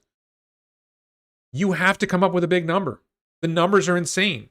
And if you think about robotaxi, if you think, and you can think, like I think robotaxi, I think full self-driving becomes viable by the end of 2021, maybe early 2022. And I think we start seeing robotaxis operating end of 2021, sometime in 2022, we start seeing robotaxis. If you look at the profits from robotaxi, people say I'm crazy for forecasting valuations. The profits from robotaxis are insane. It's just it's batshit crazy how much money a robotaxi makes. You spend $25,000. First of all, it's going to cost Tesla $20,000 to make the $25,000 vehicle. So you spend $20,000 making a vehicle. You send it out, it makes $30,000 a year in profit, if not more, for 10 years. You spent $20,000 to make something that makes $300,000 in profit. It's batshit crazy. If you think about where robotaxi goes, it's insane. So the upside of Tesla is not that's why I think Tesla's underpriced now. The bankruptcy story's gone. Okay? Tesla's making 1 million vehicles in 2021. They'll be making 1.5 million in 2022. They'll be making 2.2 million in 2023. So you have your growth story. You have your ordinary growth story about where it's going. And you follow that 2.2 million and you keep growing 50% a year. And they're building factories and they're improving their efficiency. And you see where that goes. It's not long before you're at 5 million vehicles. It's not that long before you're at 10 million vehicles a year. So if you're restricting yourself to just making vehicles and making power walls and making megapacks and making solar roof, if you expand that out to 2030, you're looking at 20, 30, 40 million vehicles a year. So that's where you get to the $40 trillion valuation, the $40,000 share price. If you skip over that and you say, let's just look at robotaxis, the robotaxi profits are so insanely huge that the valuation, and other than ARK Invest, and maybe Gerber Kawasaki, and Ron Barron, a couple others, Chamath, there's a few people who get it. The vast majority of the world of Wall Street and most investors, they see a growing company, they can't process how big it's going to get, how fast. They can't. Mark Plot, robotaxi costs 10 cents a mile. I think that the cost of operating a robotaxi Model 3 or Model Y is going to be about 10 cents a mile. I think the Tesla Compact will cost a nickel a mile for the owner. to operate. So, imagine you're charging $1 a mile for a robotaxi ride, and it only costs you a nickel a mile. And okay, it only drives 50% of the miles are occupied. You're making 90 cents per passenger mile. You're making, it's insane. It's absolutely insane. How competition from Japan fools fuel cell cars affect. I don't think fuel cells are irrelevant. They're unnecessary. They're not efficient enough to compete with EVs. They're done. I don't know about recycling solar panels, but yes, batteries will be recyclable. Warren, do you see Tesla selling their batteries in the future? They're going to use them until they run out of applications for the batteries. No, I don't see them selling them. Elon was asked about that at Battery Day.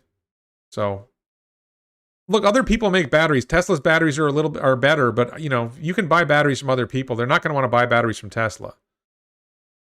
Back when taxis were the thing, I knew a family from Somalia of 3 brothers that all drove one taxi with one badge and one insurance, and the money made was insane. 3 shifts a day. Yeah, the money they made was insane, except when you figure out, but that they were probably charging $3 a mile, and they worked themselves to death with all that time. They put a lot of time into it.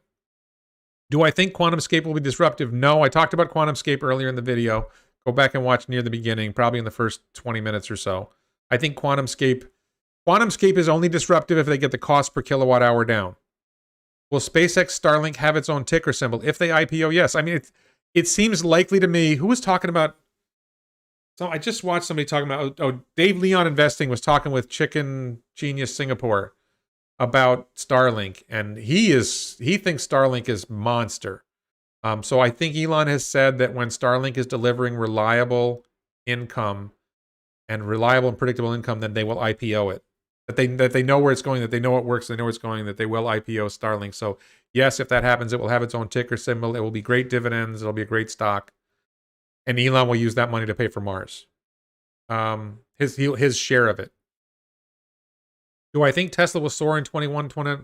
So it's really hard to predict share prices. I think if Tesla grows the way I expect in 2021, if Tesla, let's say Q3, if Tesla delivers 250,000 vehicles in the third quarter of 2021, if solar roof deployment starts expanding, if they start to get to 5,000 roofs a week, right? 1,000 roofs a week, 2,000 roofs a week, 5,000 roofs a week. Watch the pace of solar roof installation. If solar roof scales, if Powerwall and Megapack scale, then yeah, I think Tesla could go. I don't think it will soar like 2020 because it went up 6x, but I think it could 2 or 3x in 2021. Toyota solids. I didn't talk that much about Toyota. Toyota's solid state battery is fiction. Toyota's solid state battery is fiction until it's real. Somebody can talk about Toyota having a solid state battery. Everything I've seen in the entire battery research community is solid state batteries are 3 to 4 or 5 years away. So that Toyota has some skunk works where they've come up with a solid state battery, it's possible. But what is their cost per kilowatt hour? If they can't get the cost per kilowatt hour down, then solid state is irrelevant. You've got to be able to make it in volume. Thoughts on Tesla HVAC? I think Tesla HVAC is coming, but I think it might be more than a year away. I think they have other things they're working on. I think it's a great idea. I want to see it. I want it, but I don't think it's happening yet. I would install Tesla HVAC in this house if it was viable. Absolutely. And it will go in my cyber cabin when I get my cyber cabin built. Oh, the Somalia taxi drivers were pretending the same person. That's funny. Can I discuss the cost benefit of keeping SpaceX private versus going public? Well, I don't think there's a lot of cost keeping SpaceX private. The challenge is if you went public, you could raise a lot of money, but I don't think SpaceX is having any problem raising money, and I don't think there's any advantage to going to public other than that. So since they're not having a problem raising money, why go public? Being public creates all kinds of accounting nightmares, and you get all this media attention that's not positive.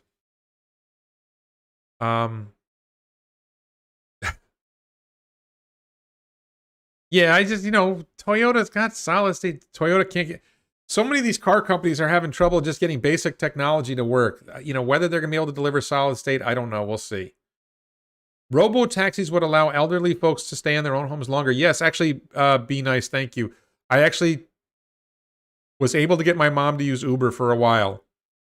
It's a long story why she stopped using it, but I think Uber and Lyft are already a boon to older people, and I think robotaxis take that another level. They make it a lot lower cost, so a lot more older people could afford it.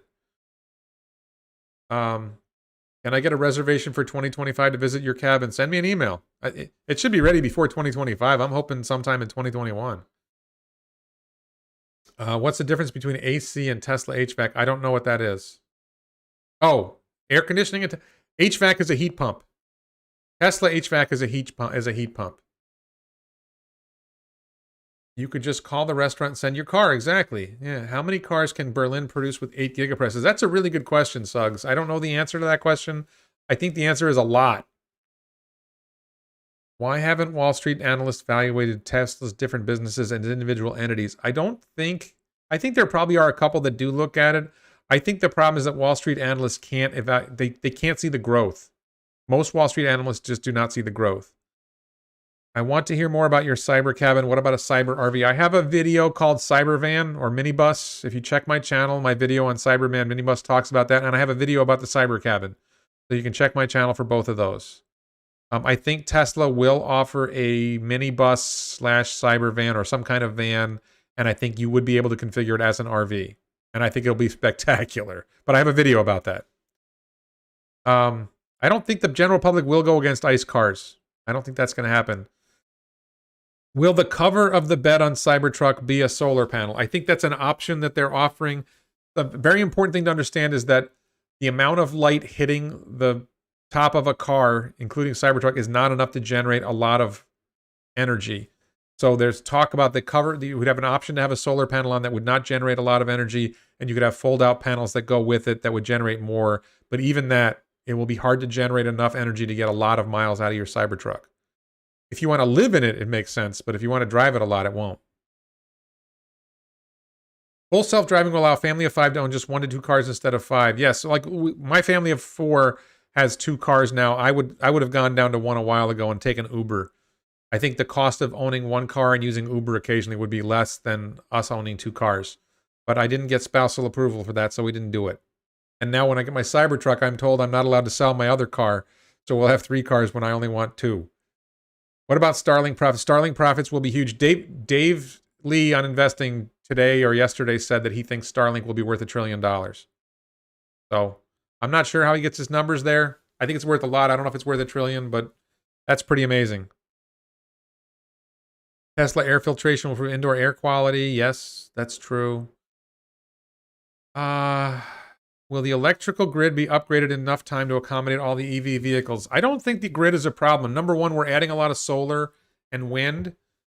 I don't see the grid being a problem. A lot of people ask that. I don't think that's a problem. You need 3x surface area to charge with solar. Is that right? Is that the number, Mark? I'll take your word for it. Do I see gas diesel taxes in the future? I think we already have gas diesel taxes. Yes. I think that the fear is that the governments will start to tax EVs, which is the wrong thing to do when you want to shift to EVs. Solar panels on Cybertrucks would give you 10 to 15 miles a day. I think it's worth it if you're going to camp with your Cybertruck. I don't think it's worth it just for driving. Will Tesla pay a dividend in the near future? I don't think so. I think when the robotaxi network becomes very successful, then I think it'll be generating so much cash that they will pay a dividend because they won't have a use for the cash. FSD subscription is a great idea. I don't like the FSD subscription idea, actually. I think unless you charge $300 a month, it's not fair to people who buy it. And if you're going to charge $300 a month, no one's going to pay for it. See. You know, Jim, you say that about the stamping process. Elon has said that the casting machines will be so fast. Was it the casting machines or was it the batteries that, like, you have to install strobe lights to see things moving? We'll see. I don't know how fast. I think the casting machines are going to be really fast, but I don't know how long the casting process takes.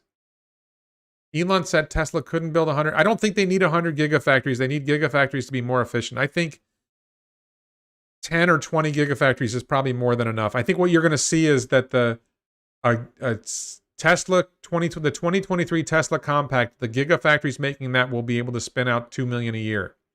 So at 20 million of those factories is 40 million vehicles. Hollis, thank you again for your contribution. Way too much Disney, Star Wars, Galaxy's Edge, not enough OG Star Wars. Okay, I haven't been to the Star Wars ride. I saw like a video of it.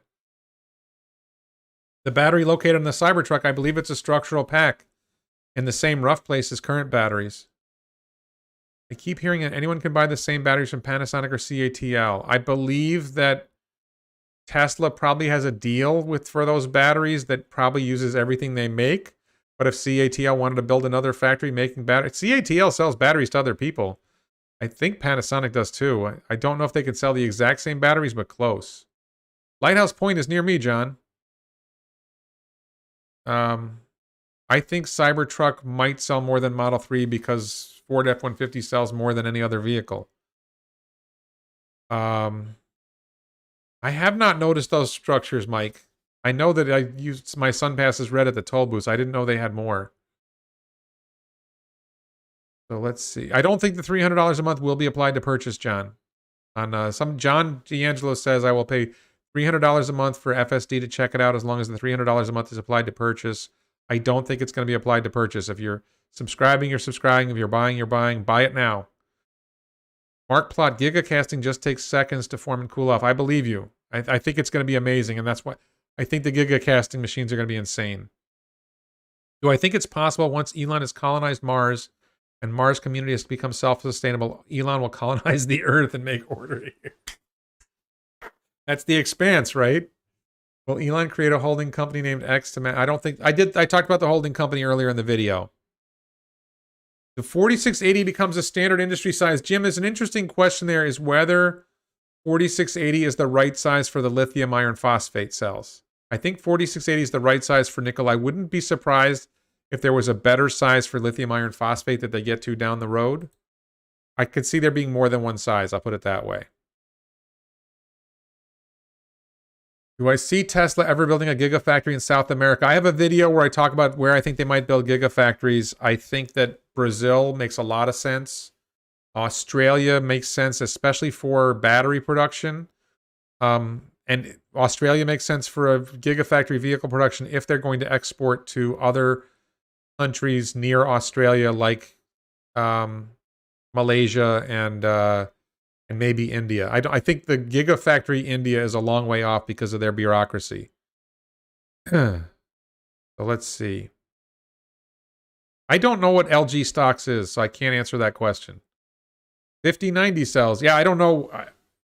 I don't know what the optimal size is for lithium iron phosphate. I know lithium iron phosphate works in a larger format, so I think it's an interesting question whether there's a better size for lithium iron phosphate. And I think if there is one, CATL will work with Tesla to do it, along with the tabless design. So, Carl, the cyber cabin won't work underground in Florida because of our water table. I don't think that's going to fly. I think if I was building a cyber cabin somewhere else, there would be an underground section, but not where my property is. It's not going to work. I'll take your word, Mentellect, on the location in Brazil. I think Brazil has a big market. It will serve the Latin American market, and there's a lot of auto manufacturing in Brazil. I think Indonesia makes a lot of sense too. Yeah, lithium iron phosphate. I think lithium iron phosphate, we're going to see lithium iron phosphate everywhere. The problem with lithium iron phosphate for flashlights is for a flashlight, you probably do want high energy density. High energy density is valuable if you're holding it in your hand. So I could see high nickel cells going into flashlights. Do I think S and X are being refreshed during the... Yes, I talked about that earlier in the video. All right, so we've gone 2 hours and 20 minutes, or more than that actually, because we started early. So, LG Chem. I don't know about LG stock. I don't even know whether they're publicly traded. But I think if anybody who supplies cells to Tesla, anybody who makes lithium ion batteries should grow dramatically over the next 10 years. So, mass production for Starship. I think mass production for Starship is already happening. All right, so I think I need a break.